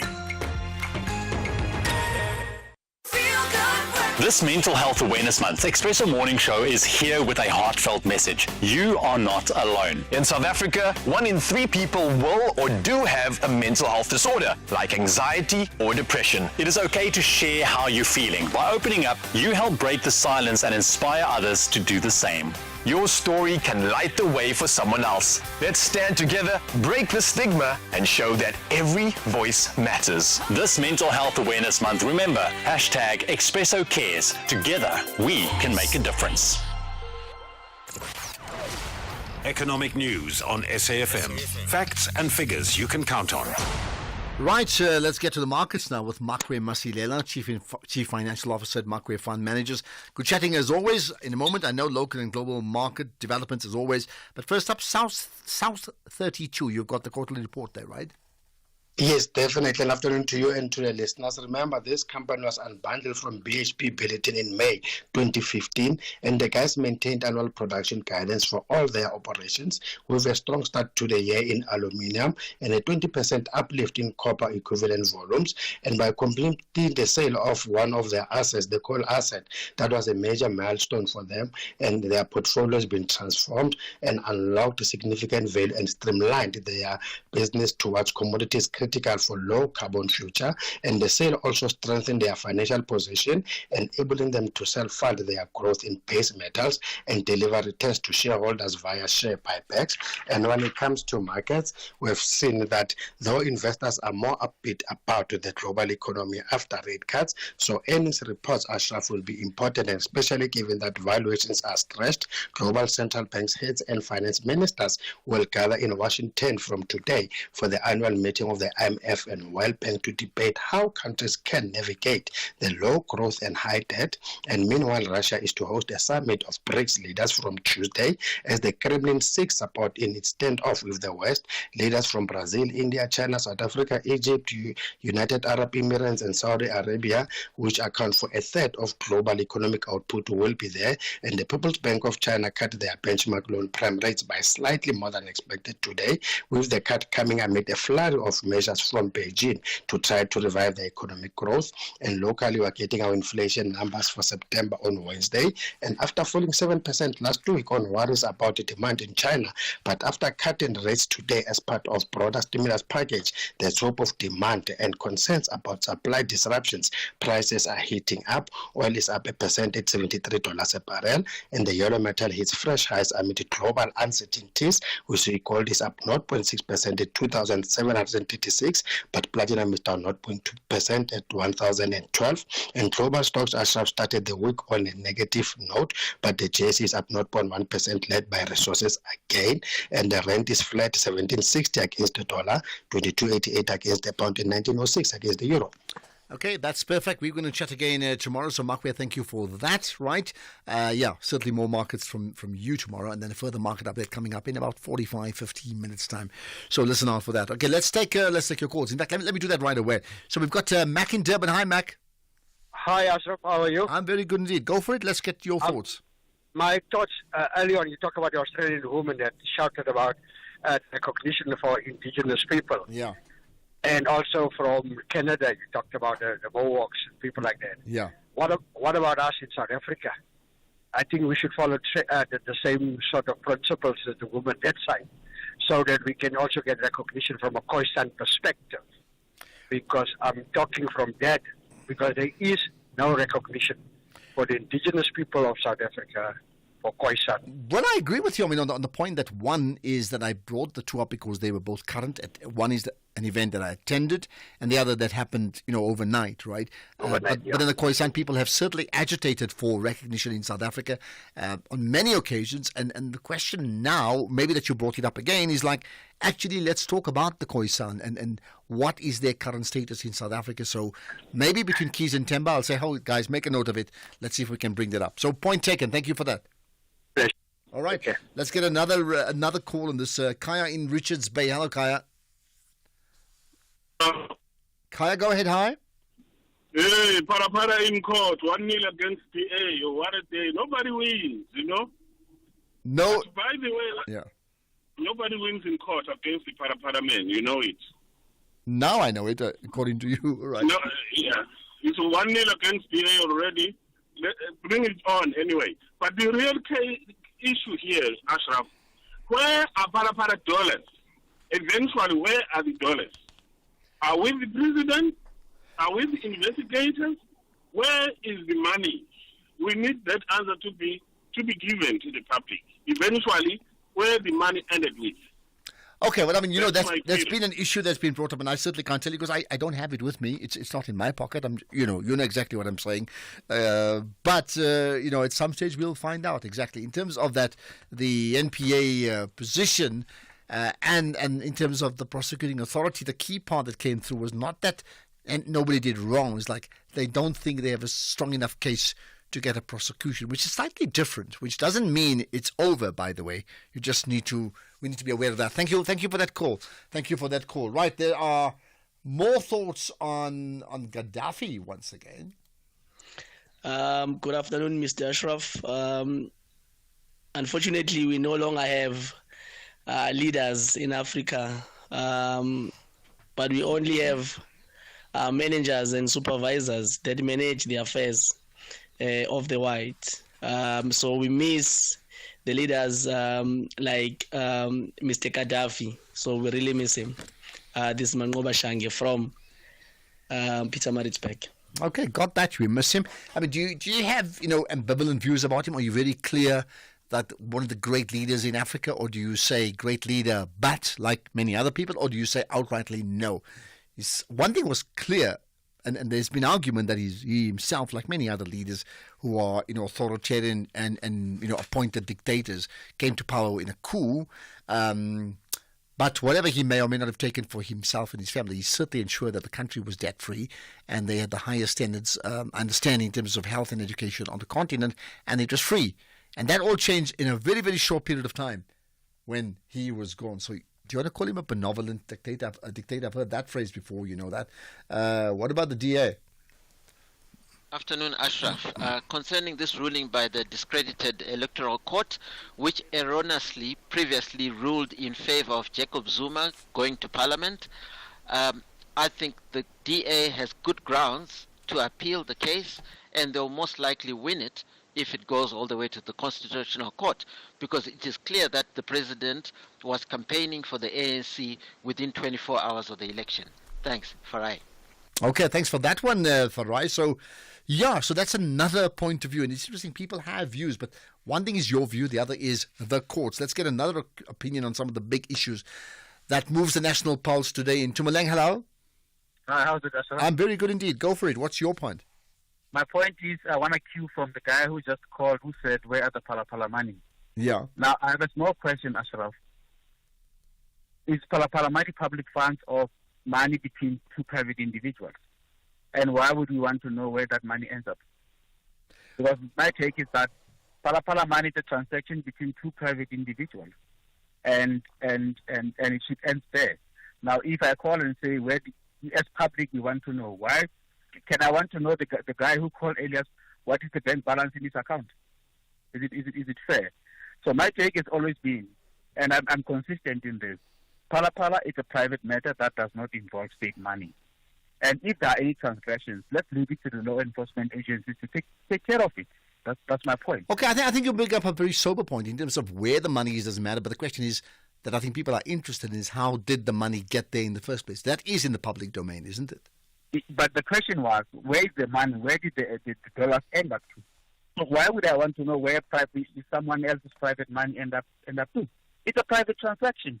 If and only if, as has been discussed in the first place, there were some irregularities in terms of the processes, then there would be an interest in that particular issue. And because, I think, let's be the obvious one here, if it happens to 1 million people in the world, we wouldn't care. It's only the interest is because somehow or the other it circles back to a man called Cyril Ramaphosa. That's why the interest. Thanks for that call. Point made, absolutely. Tell you what, I really like the fact that we get some really original thinkers on the show. So, I mean, often even myself, sometimes we state the obvious, but sometimes you and I and wherever you may be, you raise an issue that gets even the silent majority, and the majority is very, very silent, but there are the majorities like, wow, that guy's got a really good point. So I love that fact. Absolutely. Okay, there's another thought on the GNU. Good afternoon, SAFM. The GNU is working. The GNU is doing very well. EFF is very jealous. Jealous. EFF is jealous, haters. I support the GNU. I support the GNU. Jealous. Nobody can say the way you've done it. I can tell you that now. But then the DA also can't go away. Good afternoon, Ashraf. This is Makwara Shinyazo from Tembo. I think that court judgment that dismissed the DA's case against the president was very, very, very fair.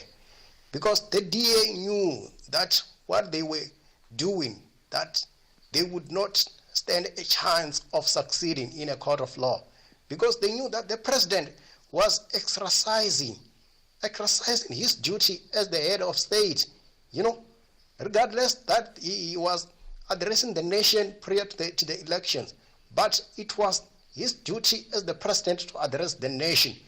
DA was just playing a political game on that time, They were just trying to try to make themselves better in the eyes of the public, but they knew that the case would not hold water.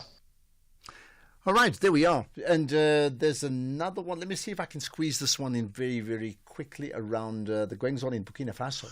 A good day, Ashraf. Hey, Ashraf, there is a leader in Africa. His name is Ibrahim Traore from Burkina Faso. That guy is doing great for black Burkina Faso people in that country. He has not sold his people to the American or Western handlers. The people there, they are starting to be great now. They manufacture their own food, non-food.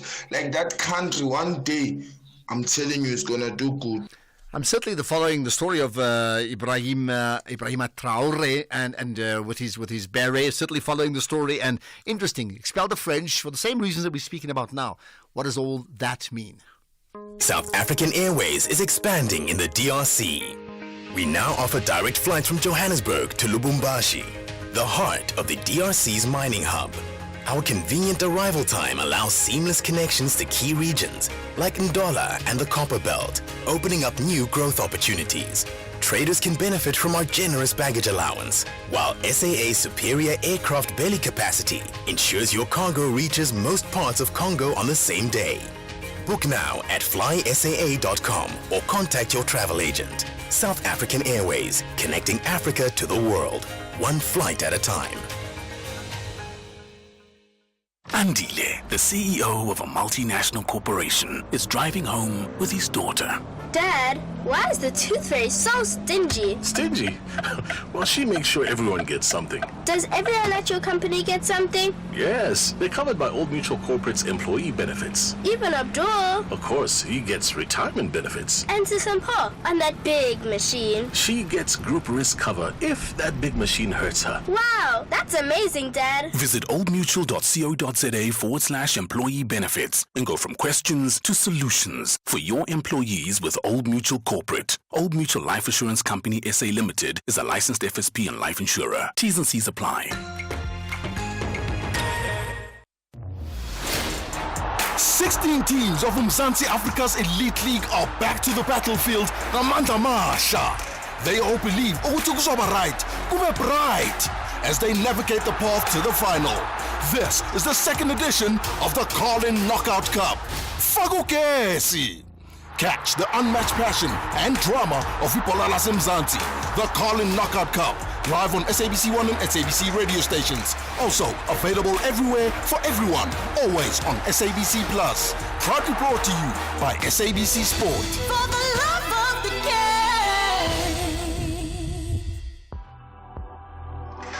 game. You are listening to the National Pulse with Ashraf Garda.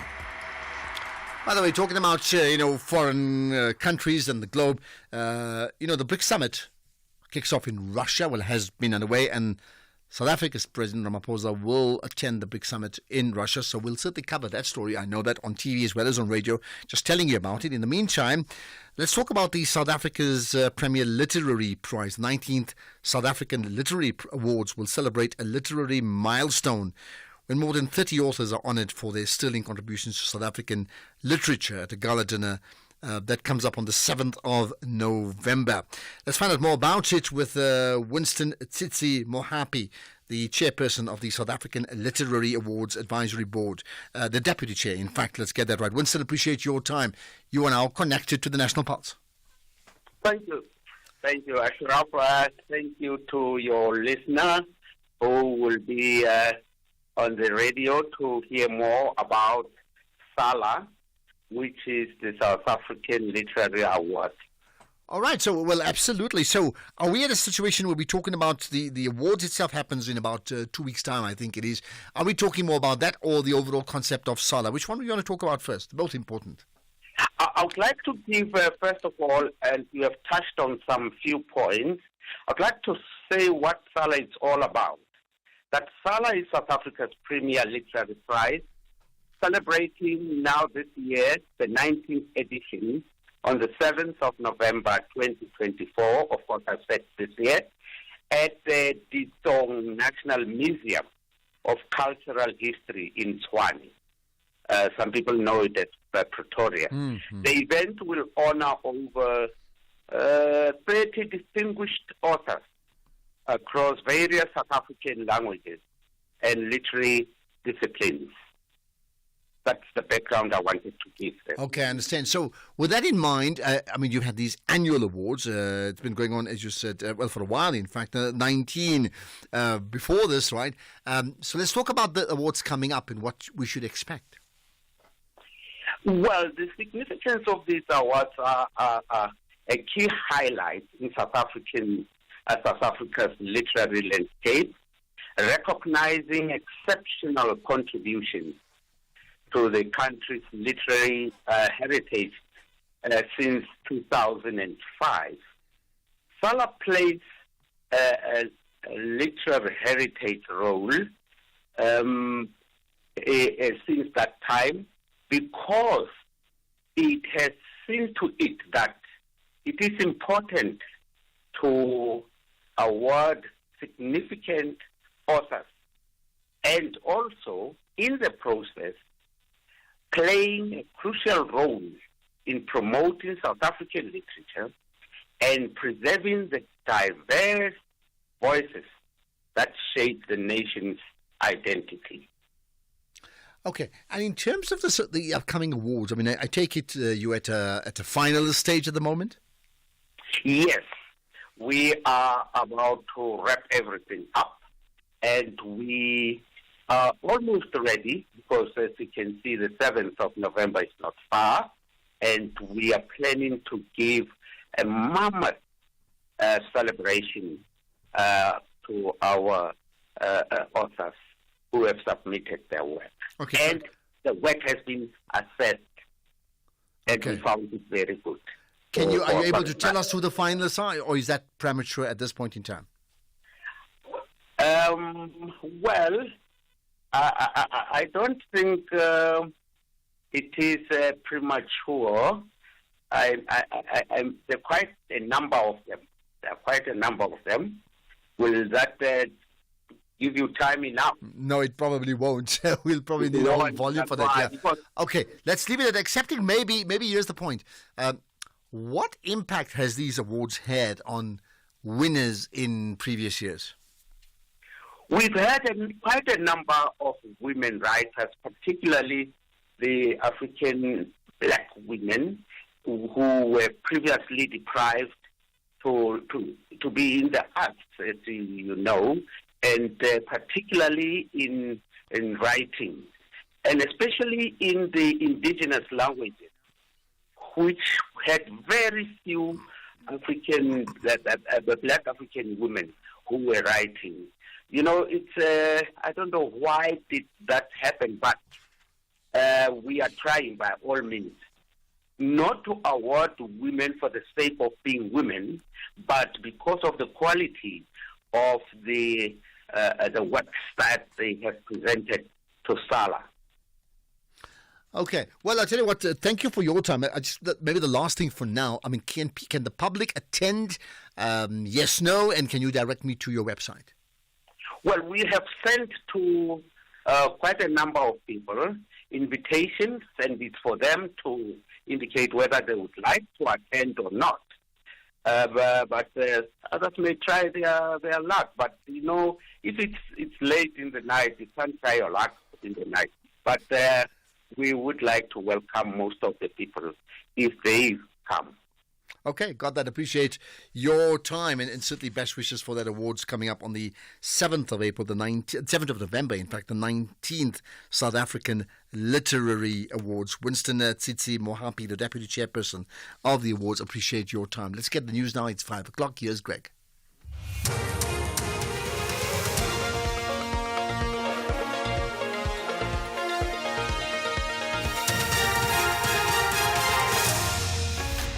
Thank you, Ashraf. In this news update, SIU to probe the TNA breakfasts and U.S. envoy visits Lebanon.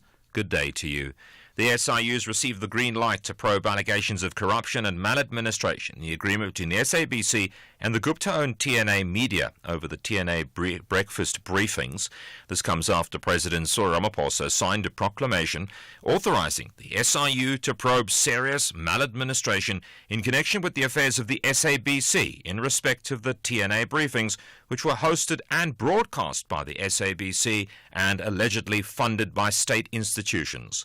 SIU spokesperson Kaiser Kanyach.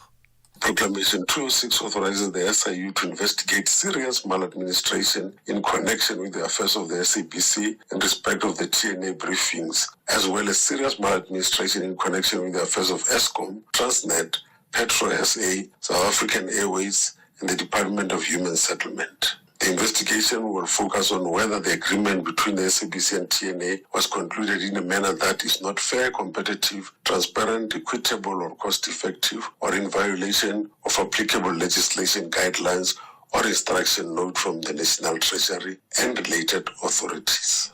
Communities calling for the closure of foreign-owned spaza shops in Kimberley in the Northern Cape. This follows an alleged poisoning incident after a 4-year-old girl and her uncle consumed bread they purchased at a local spaza shop and fell ill. The girl died and her uncle's fighting for his life in hospital. Tobiso Low is the chairperson of Operation Fila. It's been at the forefront of raiding spaza shops that sell expired food. The community decided to say that the shop needs to be closed and allow the law to take its course. So for now, the shop will remain closed up until we get the results from the health inspectors to say, was it the bread or was it the months? Meanwhile, the family of the 4-year-old girl say they're heartbroken after what happened to their loved ones. Nomvula Mvula is the grandmother of the preschooler. The child was vomiting dirty water, and after that a white foam came out of her mouth. The child died while her parents were waiting for an ambulance. She died in the arms of her father. After all this, the father received a call informing him that the uncle was showing the same symptoms that of his daughter. The uncle was rushed to the hospital, and when I went to check up on him, he is in ICU and can't speak. The Free State Education Department's condemned acts of violence in schools following the court appearance of a teacher from a school in Bloemfontein.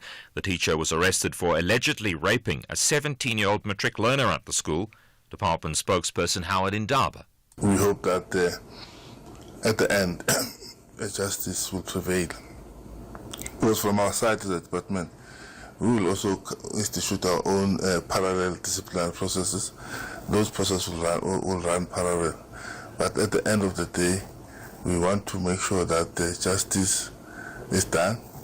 We protect our learners at our school because our teachers and other stakeholders, because if there's any atmosphere of violence, learning and teaching will not take place.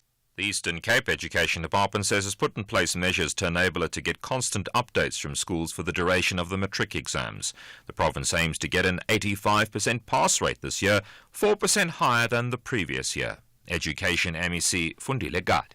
The systems are going quite very well, so we don't have a crisis as a province at this stage, but we have issued a statement to all district directors to make sure that hourly we get the reports from the sender so that we can be able to take an immediate decision if there is any crisis that have to be mitigated. Further afield, the US President Joe Biden, special envoy to Lebanon, says all parties are working on producing a formula that will bring an end to the Israeli-Hezbollah conflict once and for all. The BBC's Jonathan Head has more. This is the first visit of the US envoy to Lebanon since Israel escalated its military campaign against Hezbollah 4 weeks ago. On his previous trips, Amos Hochstein tried and failed to prevent the war, which has inflicted a heavy toll on people and infrastructure in Lebanon. Expressing his sadness over this, Mr. Hochstein said the current situation must change. He warned it was not in Lebanon's interest to have its future linked to regional conflicts, a reference to Hezbollah's close ties to Iran and its decision to support Hamas in its fight with Israel. The top story, the SIU's received the green light to probe allegations of corruption and maladministration in the agreement between the SABC and Gupta-owned TNA Media over the TNA breakfast briefings. That's SAFM News. I'm Greg Goos. And in sports this hour, Rabada achieves milestone in South Africa's first test against Bangladesh, and nominees announced for Track Athlete of the Year. More details at 5:30. SAFM, guiding you through the rush hour traffic. Good afternoon. Starting off in Gauteng, the M1 northbound in Bromfontein has a crash reported near Carr Street. The N3 northbound is queuing towards Buccleuch interchange. The N1 southbound in Walterfredenpark has a crash near 14th Avenue. Barry Herzog Avenue northbound in Melville has a crash near Selby Road. The N1 northbound in Midrand is a stationary bus just before New Road, and Steve Biko Street northbound in Pretoria is slow moving at De Beer Street. In KZN, the N3 westbound in Pietermaritzburg has a stationary track before Market Road exit. The N3 eastbound in Pinetown slow moving at Murray Hill Toll Plaza. In Cape Town, the N1 outbound has ramp closure with no access to Lower Church Street. The M3 southbound has a crash near UCT exit that's causing some delays. The N2 Nelson Mandela Boulevard outbound queuing towards Hospital Bend, and the M5 southbound slow moving towards Racecourse Road exit. With your traffic update, I'm Irma G.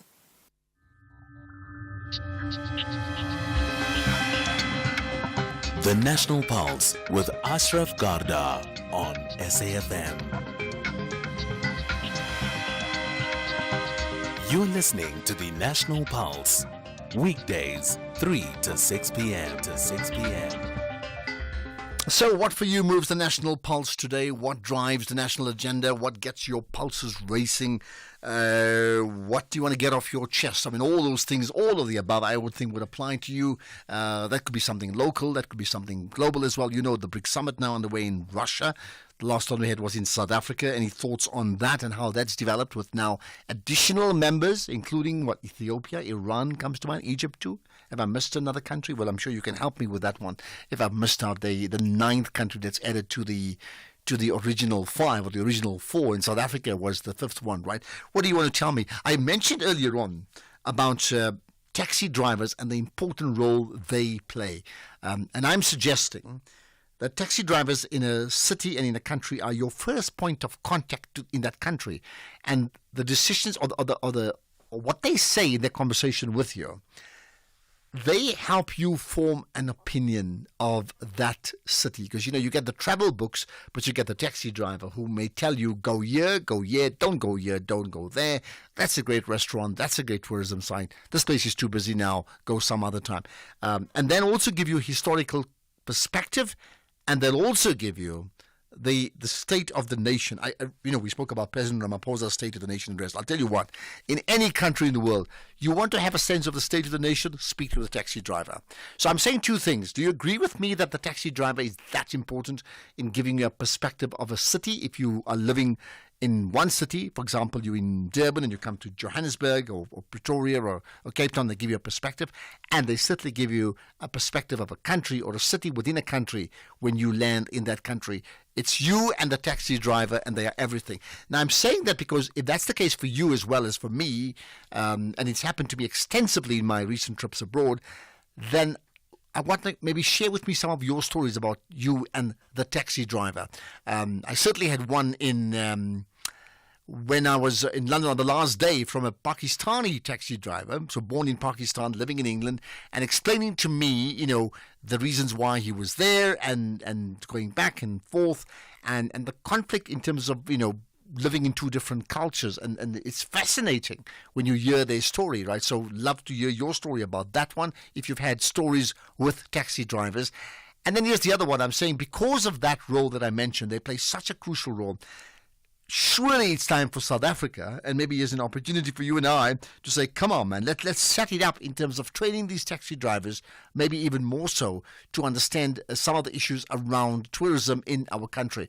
But as I say that, I must also be aware, you must be aware too, that you also want them to retain their sense of authenticity. You can't doctor them, because when they say this place is bad, that's what they think based upon their opinion. When they say this place is great, that's exactly what they feel about issues, right? So just think about that. In the meantime, let's talk about an issue that is really important around, spaza shops, by the way. The Gauteng Finance and Economic Development MEC, Lebogang Maile, he visited Boipatong in the Vaal region to engage with the community and families affected by the recent violence and the looting of spaza shops. So what's the fuel to that fire, and how do we get to resolve that? The SABC News reporter Puseletso Mokoena was in Boipatong following the story. So, Puseletso, appreciate your time. You are now connected to the National Pulse. Hi, yeah. Thank you so much for having me. Thank you. Right. So, of course, you were very close quarters to the MEC. Tell us what happened. Well, okay. So today the MEC went to visit the Boipatong community due to the incident that happened in Boipatong. Well, he was initially supposed to go to Sharpeville because the incident initially happened to Sharpeville, whereby the community members looted the spaza shops because they are they say that they are selling contaminated stuff. If you remember that there's been a number of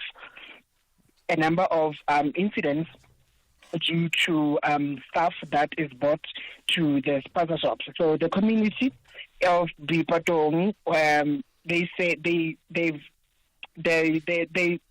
voiced a lot of complications and their demands as to they want to make sure that the foreign-owned spaza shops, to be specific, are out of their area, because they now want to take over again the spaza shops as the black-owned spaza shops. What has sparked it off? I mean, give us an understanding of that. What caused them to say what they've said? I do understand there's a general narrative in the country about too many spaza shops owned in townships by foreign nationals, but what sparked off this issue? It's after the contaminated, the poisoned incident. It's after the contaminated snacks incident, because they saw that there have been a number of those reported in the country. So they say they don't want to see the incidents taking place in their areas. So they want to make sure that they clean out the foreign-owned spaza shops immediately before the incidents take place in their areas. All right. What did the MEC say about that part? The MEC is saying they, as the department, or rather as the government, they are in talks. They are in talks to ensure that black-owned spaza shops are back in our areas. He mentioned that they are in talks of giving out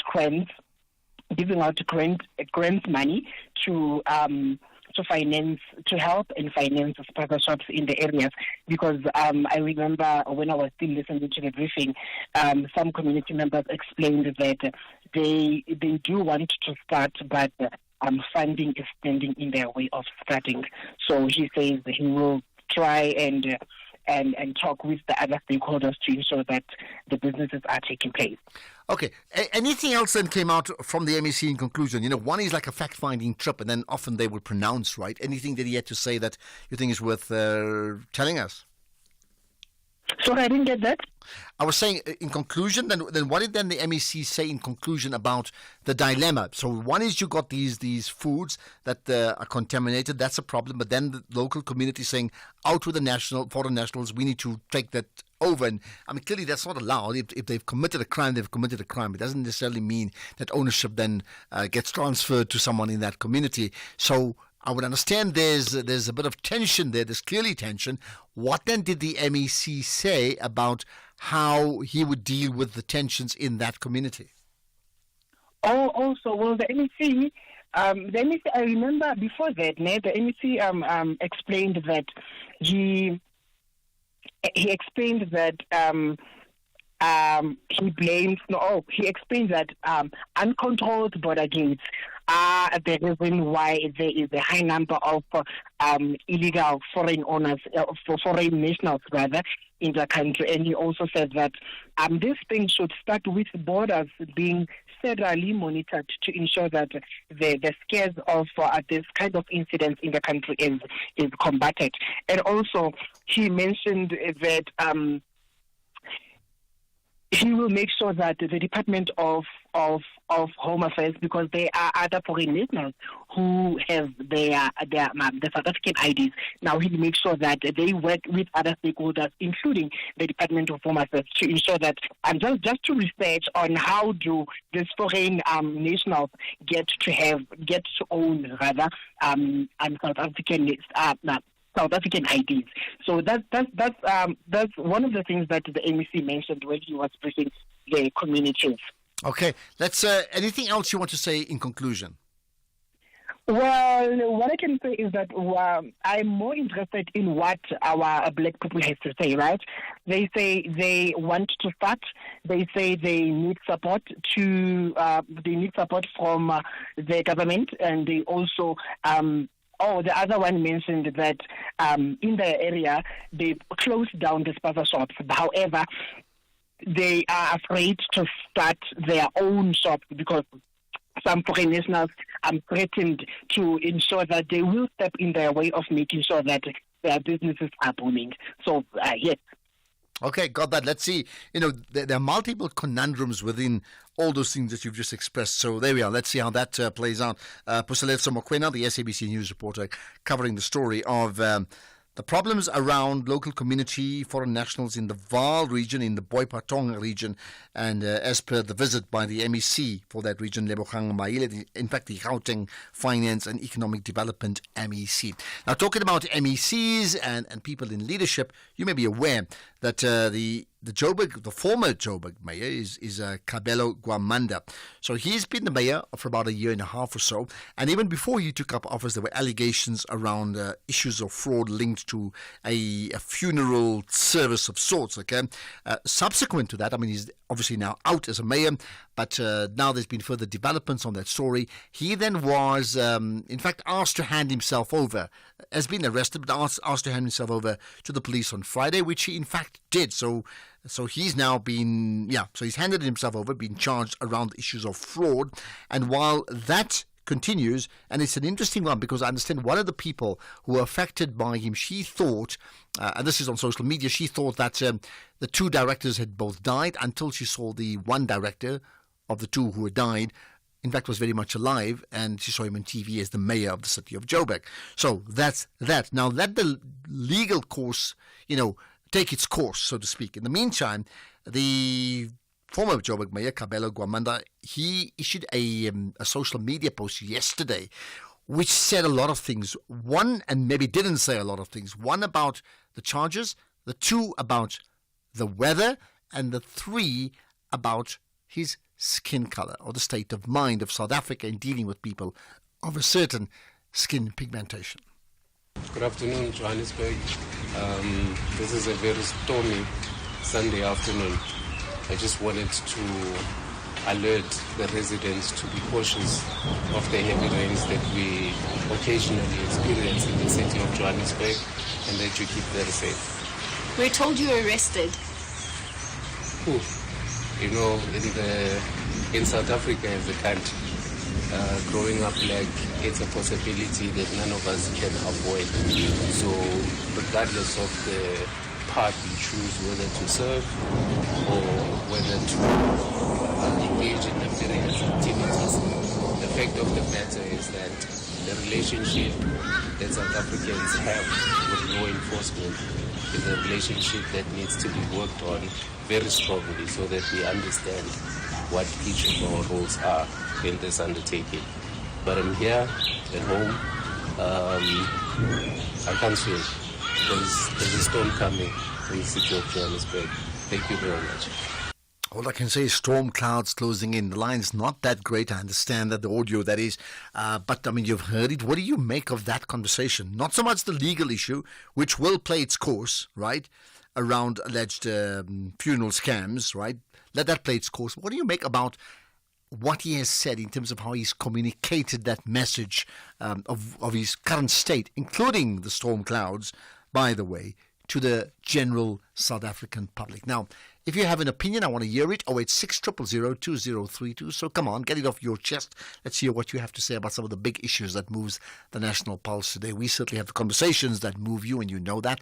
You can WhatsApp, voice or text note 0614 104 107. Or as always, you can post on social media on the SAFM Twitter pages or X platform, and the same on Facebook. By the way, Athol Williams, now that's another whole story. Remember that. Besides the work that he's done in the broader South African community, he's also a whistleblower.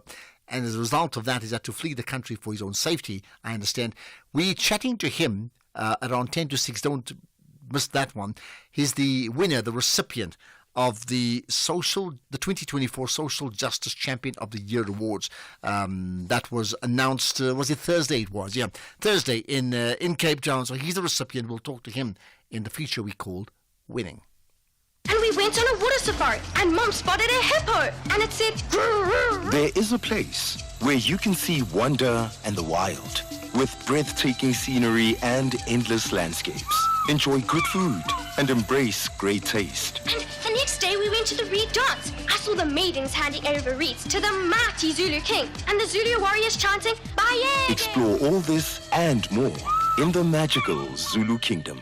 This message is brought to you by KZN Tourism and Film Authority. If you think you cannot afford a lawyer, think again. Clientele Legal has made professional legal services affordable for you. Whether it's a civil, criminal, or labor-related matter, we have a nationwide panel of attorneys standing by to assist you.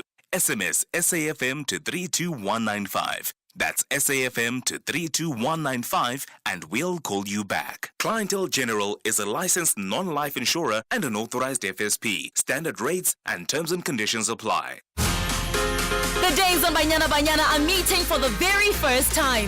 The 12th world-ranked women's national team want to triumph on home soil. However, African champions have a different notion in mind. They want to be the victors on foreign ground. Europe clashes with Africa. This is the international friendly, red and white versus green and gold. Catch the breathtaking clash between Denmark and South Africa on Friday, 25 October at 5:30 p.m. Live on SABC Sport on DTT Channel 4. Also available everywhere for everyone, always on SABC Plus and SABCSport.com. Proudly brought to you by SABC Sport. For the love of the game.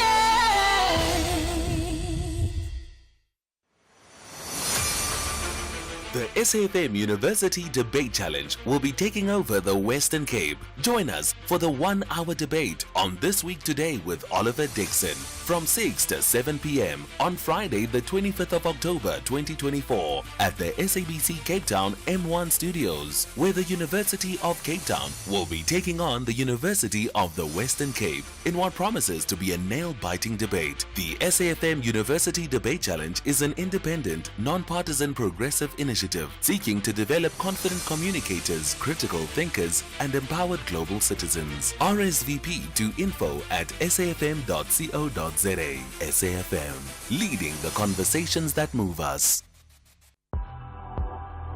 The National Pulse with Ashraf Garda. Weekdays, 3 to 6 p.m.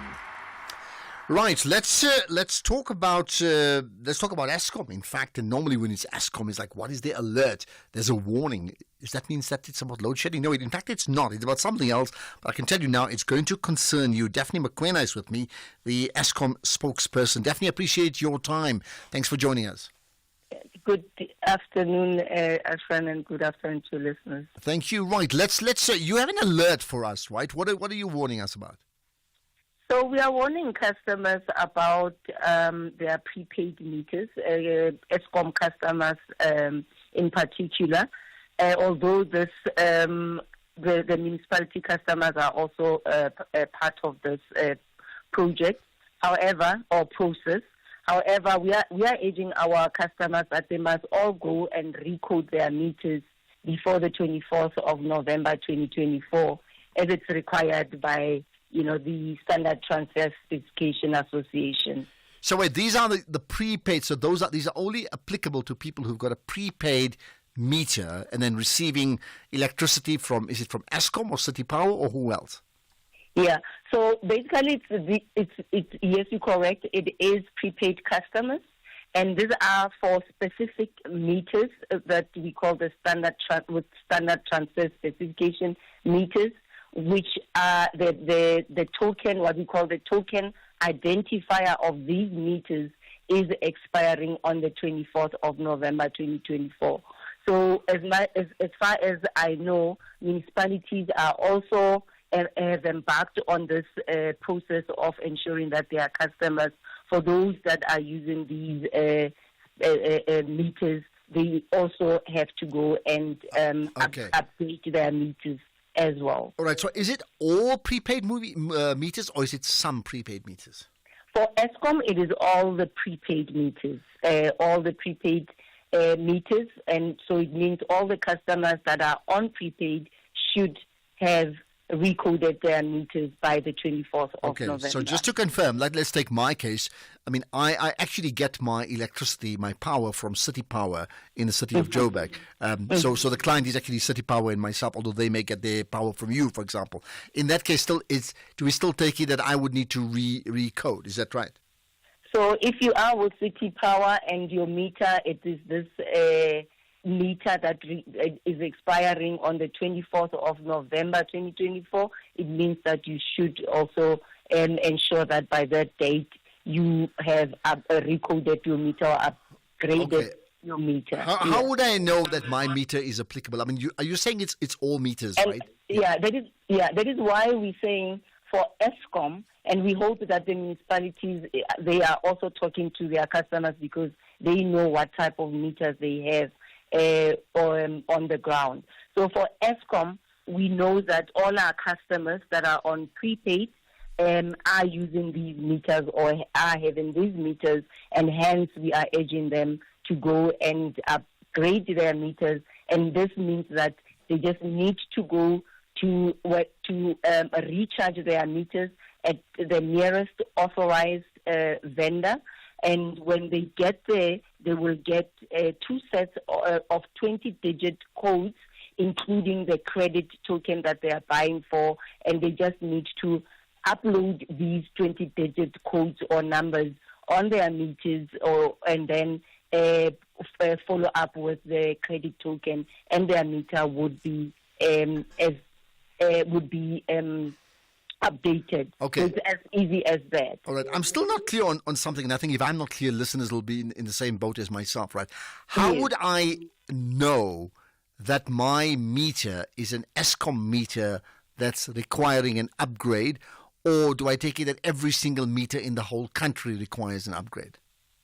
So if you are an Eskom customer, then, and you are on prepaid, meaning you don't get a bill. Okay. You go and buy the meter and upload whatever that you have bought that with that credit token, and it gives you the kilowatt hours that you have bought. Okay. That is a prepaid meter. And if you are an Eskom customer, where every time you've got issues, say supply issues, you know that you contact Eskom, or you know that you are an Eskom customer, you need to do this process of ensuring that you update your meter, because all our meters, as Eskom, as I said, they are these. They need to be. They will be expiring on the 24th. Okay, I hear that. Okay, so just to be clear again, if like me, I buy my power from City Power, so I'm not an Eskom customer. So am I right that this does not apply to me? It doesn't apply to you. However, I would take it that City Power would have also engaged you as their customer of what you need to do if your meter is one of those meters that will be expiring in November. Well, I don't see them engaging. So if they haven't, is it a case of they've done it before or they don't need it now? I think City Power has been engaging, but I stand to be corrected because I know that municipalities have been engaging, so I'm not going to pick up on City Power for now. But I know that different municipalities from different areas or provinces, they have been talking or engaging with their customers for them to actually go through this process. It's the same similar process as ours, which is a do-it-yourself process as well, where they just need to go and buy. So what is important is that customer must go and buy from legal vendors, because if you go and buy from a a ghost vendor or an illegal vendor surely won't get those digit and those 2-digit sets of codes that I spoke about, and hence your meter won't be upgraded. Okay, if they all, just we're on to news time, so very quickly, if they are unclear about what you've just said and want to find out more, can they go to a website or a contact number to find out more? Yes, they can go to our website where we also just share with the customers the process that they need to follow, or if they're still struggling, they can call our call center. So we've got a team that is ready to service our customers at 086 0037 566. If I may repeat that, it's 086 0037 566. 566. Okay, got that. Thank you for your time. But I'll tell you what, feel free to also tweet out that information. Just tag SAFM Radio and myself, Daphne, will certainly share that too. All right? And post it on our Facebook account as well on SAFM Radio. That's Daphne McQuina, the spokesperson for Eskom around prepaid meters, Eskom related, that will expire on the 24th of November. That's imminent. And if you don't upgrade, then effectively there's no power for you. And if you're City Power and they haven't yet upgraded you, you still need to find out exactly what the story is. Eish, man. Let's get the news headlines. It's 5:30. Here's Greg Host. Quick look at the headlines. The East London High Court in the Eastern Cape has granted an order to demolish the Nyombeni Tavern in the Buffalo City Metro within 31 days. The Health Department says the National Joint Operational and Intelligence Structure views the recent spate of foodborne illnesses as a potential threat to the security of the country and its citizens. The US Secretary of State is heading back to the Middle East to try and revive momentum in the search for a ceasefire in Gaza. I'll have a full update of news at 6 o'clock. SAFM, guiding you through the rush hour traffic.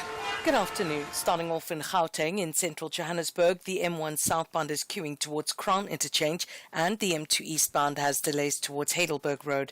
The N3 southbound in Germiston is queuing towards Geldenhuys Interchange and Barry Herzog Avenue northbound in Melville has a crash reported near Sabi Road. In KZN, the N11 has roadworks with traffic restrictions north of Ladysmith. The N3 eastbound in Pinetown has a crash before the M7 highway and the N3 has roadworks reported with traffic restrictions near the Escort Ultra City services. In Cape Town, the N7 southbound in Goodwood is slow moving towards Voortrekker Road. Jeptiaga Drive in Bellville has a crash reported at the N1 highway. Main Road northbound is queuing through Cork Bay and Marine Drive northbound in Tableview, slow moving towards Dolphin Beach Hotel. With your traffic update, I'm Irma G. This is SAFM Sports with Doming Kapele. All right, Chumi, what are we going to talk about now? Well, we're starting off with cricket, where Kagiso Rabada has become the 6th SA bowler to take 300 test wickets. He joins Dale Steyn, Sean Pollock, Morne Morkel, Makhaya Ntini and Alan Donald in the elite list. Rabada is also the 3rd fastest bowler after Steyn and Donald to take 300 wickets in a 5-day format, achieving it in his 65th test. Then just an update on that ongoing match. South Africa reached 140 for 6 in the first innings and lead Bangladesh by 34 runs at stumps on day 1 of that first test in Dhaka. Rabada, Vian Mulder and Keshav Maharaj took 3 wickets apiece as the visitors bowled out the hosts for 106. Still staying with cricket, England white ball captain Jos Buttler has been ruled out of the one-day international leg of the upcoming tour of the West Indies after suffering a fresh injury setback. The England and Wales Cricket Board announced earlier this month that Buttler would return from a lengthy injury layoff to lead the side in 3 ODIs, starting with the series opener on the 31st of October. But in a statement, the ECB said that Buttler suffered a slight setback in his rehabilitation from a calf problem, but from my understanding also is that he'll still be traveling with the team nonetheless. Moving on to athletics, 200-meter Olympic gold medalist Tebogo Letsie from Botswana and 1500-meter specialist Faith Kipyegon of Kenya are among the 12 track stars longlisted for the World year of 2024. Now, the list includes the likes of Julian Alfred, Beatrice Sherbet, Sydney McLaughlin, and the likes of Gabriel Thomas on the women's side. And then Lizile is alongside Wright Benjamin, Grant Holloway, Jacob Noah Lyles and Emmanuel Wanyonyi. Now, 2 finalists in each category will progress to be considered for the overall World Athlete of the Year awards. Then in football, Royal AM coach John Maduka has spoken of the negative impact the decision by the PSL to suspend their Diski Challenge team will have on the club for the rest of the 2024-25 season. Now, due to the FIFA ban, the KZN side has not been able to register new players, and this has left the reserve side quite short, especially when it comes to their numbers to honor the opening 6 fixtures leading to the expulsion. And according to Maduka, he explains how this is going to hurt Royal AM going forward. You're right, because match fitness is very, very important. So now it's unfortunate that, we can't take part on the disc team. So the only way we rely is on friend race. And friend race, most of the time, you don't find also the opponents that you need. It's not really competitive like a league game like this. It becomes very, very difficult, It becomes very, very difficult. Then what do? You try to, or you bring those players and try them on the cup game like this, and you're out in a competition, it's a risk. So it's not good. It's not good, but that's how the situation is. There's nothing that we can do. We have to find a way, or we keep on what we've been trying to do, find friendlies, so that these players, they have game time. Like you said something very important, that because without game time, you saw even in the game, there were decision-making that they were not right. And sometimes those things happen because this player hasn't been playing, most of the time.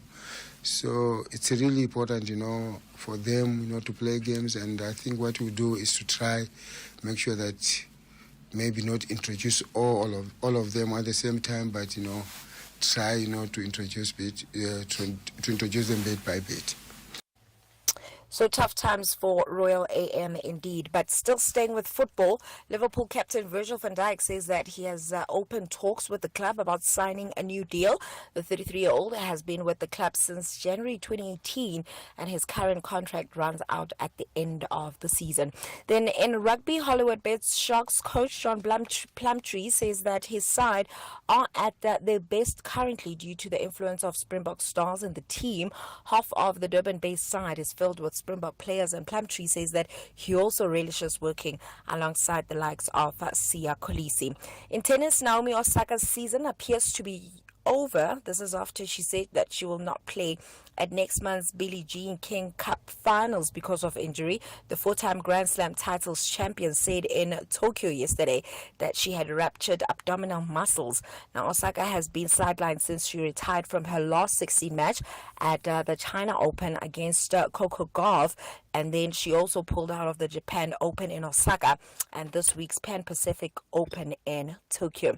On that note, it's a wrap from my side. Okay, perfect. We have lots more to debate when you get into studio tomorrow. I think it is. To me, thanks for your time and have a good evening. Andile, the CEO of a multinational corporation, is driving home with his daughter. Dad, why is the tooth fairy so stingy? Stingy? Well, she makes sure everyone gets something. Does everyone at your company get something? Yes, they're covered by Old Mutual Corporate's employee benefits. Even Abdul? Of course, he gets retirement benefits. And Sisampo on that big machine. She gets group risk cover if that big machine hurts her. Wow, that's amazing, Dad. Visit oldmutual.co.za/employee benefits and go from questions to solutions for your employees with Old Mutual Corporate. Old Mutual Life Assurance Company SA Limited is a licensed FSP and life insurer. T's and C's apply.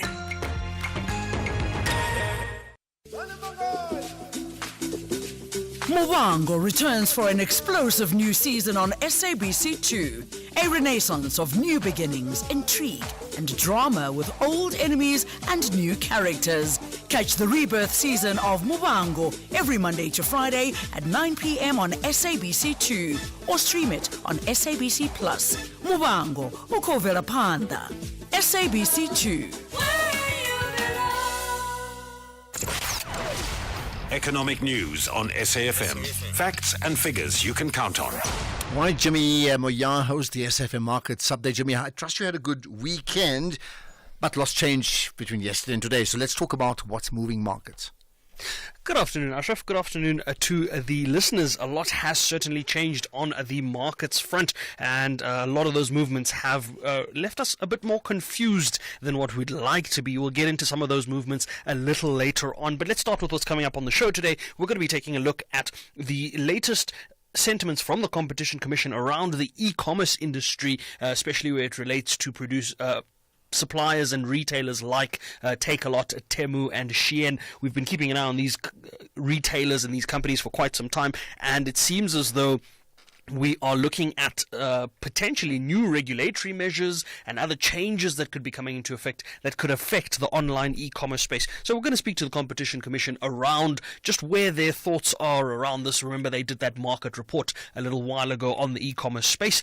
So they've got some insights from that and potentially how to tackle the conundrum of how to create a fair market there. Then we've got a conversation with OUTA, the organisation undoing tax abuse, on the sentiments made, I think it was last week, or potentially even the week before, by the Minister of the Department of Mineral Resources, Gwede Mantashe, around the fact that fuel prices could be as much as R7 lower than what they are, and we should re-look at fuel levies and all of that. That conversation has been ongoing for many, many years, and it definitely does have an impact on us as consumers. Wherever we fill up every single day, I think about 36% of the current fuel price or so is going towards levies. So we're going to look at that. We're going to look at whether or not those levies need to be reduced, re-looked at, restructured, and how best to potentially do that. Then we've also got a conversation with the team at 91 around having patience in times of volatility and what that patience can do for your investment portfolio in the long term. And then we've got a conversation with Adams and Adams around the counterfeit problem. This has been an ongoing problem for quite some time, and it looks as though some big name companies, listed companies in fact, have been on the wrong side of importing what could be seen as counterfeit products, and how we can protect consumers around that. We're going to look at trademark law. This is something you and I spoke about last week as well, to say potentially we should look at what that means for South Africans and what that means for those that are purchasing those goods. So we've got the specialists where it comes to intellectual property law, Adams and Adams, on that conversation. And then, because it's Monday, we've got a personal finance segment on a Monday, so we wrap things up with the financial complexities associated with a divorce. Nobody wants to discuss divorces, nobody plans for them, but they do have financial implications at the end of the day, and we're going to look at those implications and what you could potentially do to prepare for that. But ahead of that, as I said, markets have had a rather interesting day of movements. It's been red everywhere, with the exception of one or two Asian markets, and those markets are the Sydney ASX, that was up about 0.75%. The Hang Seng in Hong Kong was down 1.5%. The Nikkei in Tokyo down 0.1%. European markets all in the red. CAC, DAX and the FTSE. US markets all in the red at the moment. The S&P down 0.5%. Nasdaq down 0.4%. Our own local markets are in the red as well. Not as much as other markets though. Financials were down 0.7%. Industrials down 0.5%. But resources up 1.7%. This is off the back of commodities prices moving in the right direction. As a result, the top 40 and the all share were both down 0.14% in each respect. And if we look at those commodities prices, the gold price still holding strong, $2,723 an ounce. Platinum and palladium still above $1,000 in each case. The rand kind of holding its ground, not really improving much against the dollar, but holding its ground against the euro and the pound and the Australian dollar.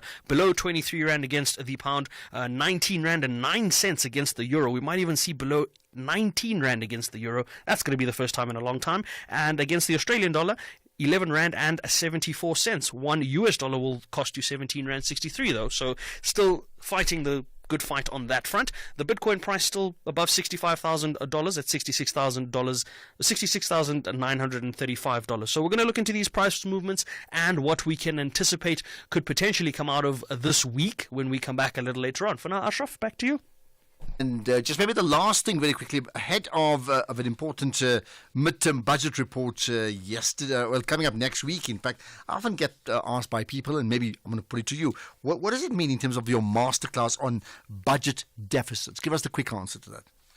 In one sentence, it's when a government's expenditure exceeds its revenue. Governments collect revenue from various sources. They expend those collections on infrastructure development, bailouts, and all sorts of other things in the budget allocations. And a deficit is effectively when they're spending more than what they're earning.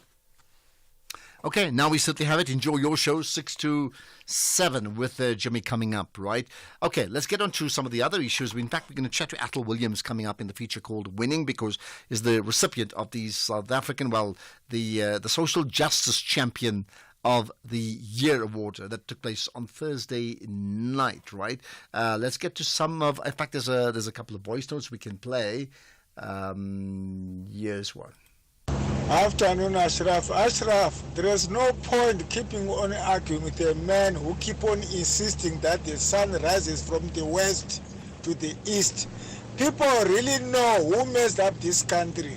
They know who was corrupt. They know, they know. Just denial because they are devotees. That is it. We all know who messed up this country. It's not dollars in the couch, no, nothing. We know. Anonymous. Why don't you tell us, Anonymous? Hi. Our Masters women's hockey, that's over 35s, the men's and the women's, have just played the finals in Cape Town today. The women won 3-1. I'm not sure of the men's score. I can't find it. I know they were up 1-0 at half-time. But this is a world championship. And there's nothing on the news update, on the sports update. Can you just perhaps find out, please, and maybe in your next bulletin, if you could give us an update of the scores? I mean, they played in Cape Town, and I think they just played a phenomenal games. But it's, hasn't been even recorded or it wasn't on TV. And we had to watch it on YouTube, and we don't know the scores. So if somebody could find that out, please, and maybe let us all know. Thank you. Okay, thank you. So, there's no next bulletin on this show, the National Pulse, but the next sports show is a 1 hour sports show from 7 to 8 o'clock tonight. Listen out for that, right? And I think you'll get all the answers, including, as I would expect it, full analysis on that as well. So do listen out for that. Okay, Eddie from Wooden-Dals Risk. Go ahead, Eddie. Well, thank you very much, Ashraf. Ashraf, I just want to, about the tax shop issue, so I just want to get to know whether was there any intelligence gathered around it. Because I'm telling you, it's more than to it. I think we need to make some intelligence report. I'm challenging you, media, to get the Minister of Intelligence and give us some of the information if they have any traits concerning this. How many South Africans must die, especially children who are the next future generation of this country? It cannot be these guys, if they are not prepared to abide by the laws of this country, those people who are even closing them down is wasting time, because we close and tomorrow we open. I'm saying checking off expired goods, it's a waste of time. Just close them down and make sure that our own people start. CFA is giving out, I think it's 5,000 to 15,000 for Spaza Shop revitalization program. Let's do that. These guys, if they don't want to abide by the rules of this country, but I'm telling you, let's get intelligence report. There is much to it. Okay, well, I can't say much more besides let's get that intelligence report, and I take your point. Thank you for that, right? Okay, there's another comment around the GNU. Afternoon, Ashraf. I think the GNA is working right now. I'm seeing some changes, the service delivery in Soweto, unlike before. I think the GNA is all right from Popeye and in Soweto. Bye. Okay, just the GNU is right, and there's another Ramaphosa. About the guy that is protecting Ramaphosa and saying this issue is a private issue, no one should know about the money. If you leave somebody in charge of your house, and then when they are leaving the house, but they are leaving with their bags full, would you not open the bags and check? I'm just checking. Okay, well, that's my point. And certainly about, not so much about whose money it is, but how did the money get there, particularly around regulations, right? Afternoon, Ashraf. The caller just called now asking saying that he doesn't see anything wrong because it's private money. So then in that case, if a crime is done privately, it's okay. We can steal everything, anything, as long as it's not from the public purse, right? And then does he know that if we are flouting tax laws because it's our private funds, then there will not even be a public purse to begin with, right? The issue here is the tax laws that allegedly the president was flouting.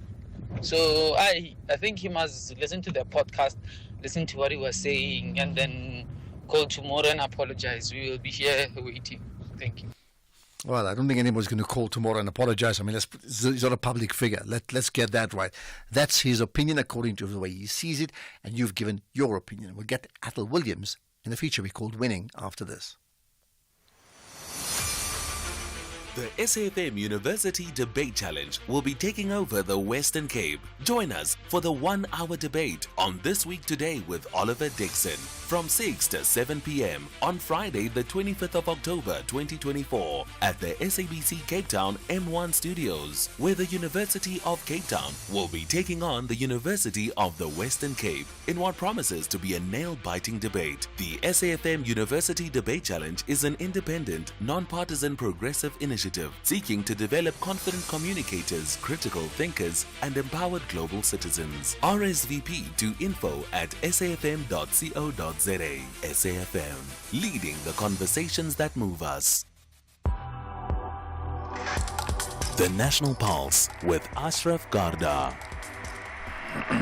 Right, every day we end the show with a few minutes chat about, in the feature we called Winning, we speak to either people or organizations, and we reflect on what it is that they're doing that really describes them as winners or champions in their field, best in their space. And that applies to Athol Williams, who has just been named, in fact, a few days ago, the Social Justice Champion of the Year. So let me just put that into perspective. The Social Justice Champion of the Year is an annual award that is driven by the Centre for Social Justice, which is headed by Professor Thuli Madonsela from her base in Stellenbosch. Now, that's the one thing.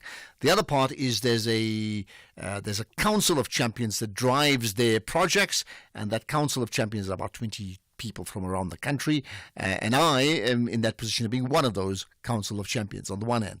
The second part, there's a judging committee that then judges the overall winners annually for these awards. So I have to declare an interest in terms of me being one of the judges for the awards, but interest or not, we certainly have a winner, and that we're very happy to talk about. So Athol Williams is the winner, and we've got him on the line now. So Athol, good chatting to you. Hi. Hi, Ashraf. Good to speak to you. Thank you. Right. So you're not in South Africa, and I'm saying that very deliberately. So where are you now? I'm in the UK, where I've been since I left the country 3 years ago because of safety concerns. All right, and that brings me to the nub of what we should be talking about. You are judged, a social justice champion of the year because of what we as judges saw your role in terms of social justice for projects that you've been involved in South Africa, and then to top that all in terms of your role as this whistleblower. And key for us around social justice and whistleblowing is that if whistleblowing is a way of redress around social injustice. And that's why it's that important. What do you feel, firstly, about being acknowledged as the 2024 Social Justice Champion of the Year? Ashraf, it's an immense honor. I mean, you described the people involved, the parties involved, your organization, the Champion South Africa, the Centre for Social Justice, the Council of Champions, and to have these esteemed people look on me and, importantly, the work I've done, and to deem that worthy of an award is an incredible honor. And so it really lifts me up and makes me feel seen and inspires me to want to keep doing the work I'm doing. Well, very good. I mean, one thing is just not just the award, but as we mentioned at the awards night, it had to also be considering the person who drives ultimately the entire project. Is Professor Thuli Madonsela, the former public protector, and therefore the awards had to be a manifestation, a reflection of her own position in standing in South Africa with regard to what's right and wrong. So in many ways you reflect that too. Yeah, and that's, sometimes we achieve things by association. And I think this award, definitely with its association with Professor Thuli Madonsela, just adds even more weight to it, and for me, even greater honor to it. Having said that, let's not assume everybody knows the things you've done. So we've got 5 minutes to run through a few things in terms of social justice projects in South Africa, particularly in the Western Cape, and then we'll talk about the whistleblowing too. Yeah. So Ashraf, the principle of the way I've approached my life is that says I must do something about the problems I see in our society, right? So, a lot of us see potholes, a lot of us see things going wrong, we see fraud, corruption, etc., and then we go into social media and complain. What I've decided to do is to say everything that I'm unhappy with, I must do something about. Otherwise, I must shut up. So I saw that children didn't have books to read in some of the poorer communities.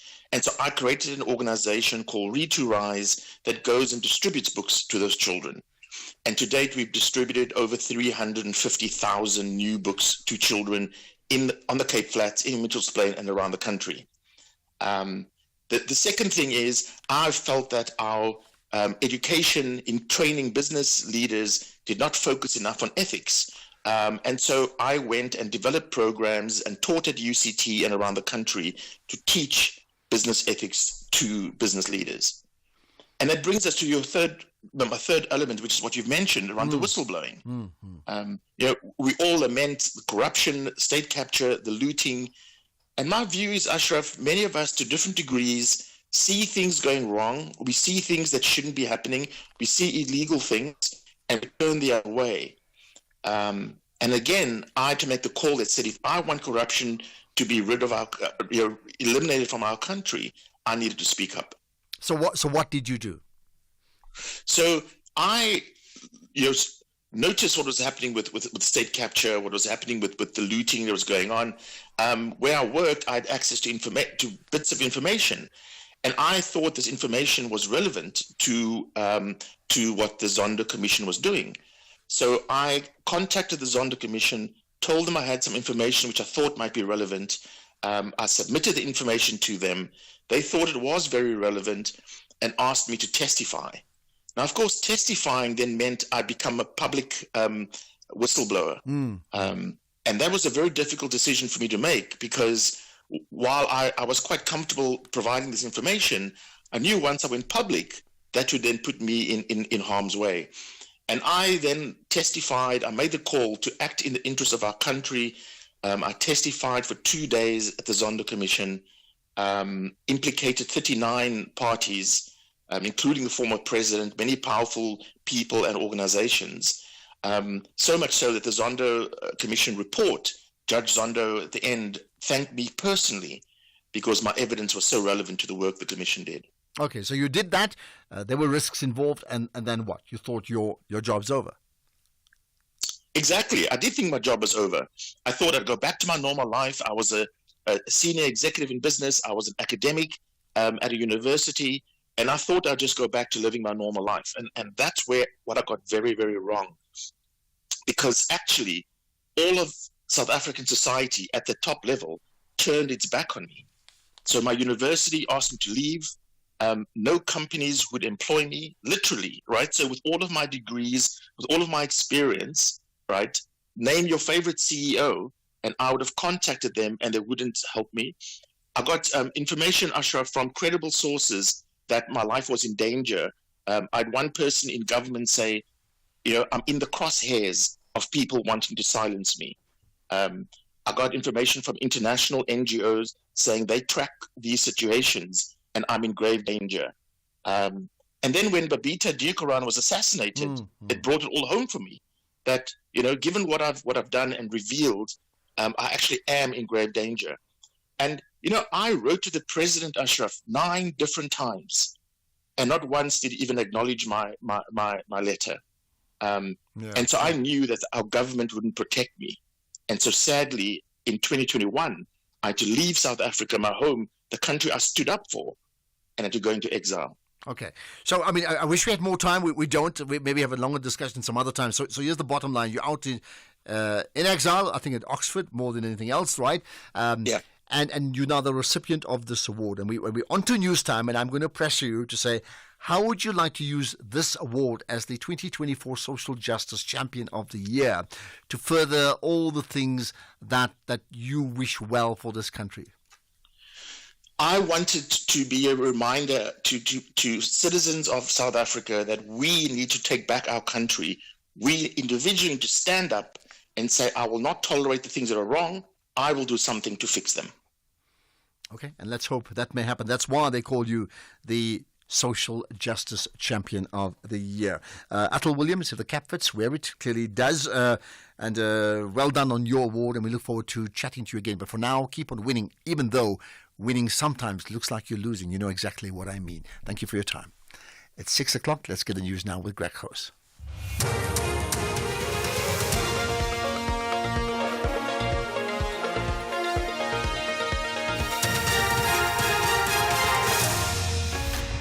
Thank you again, Ashraf. In this news update, court orders Inyobeni Tavern to be demolished and the SIU to probe TNA breakfasts. Good evening.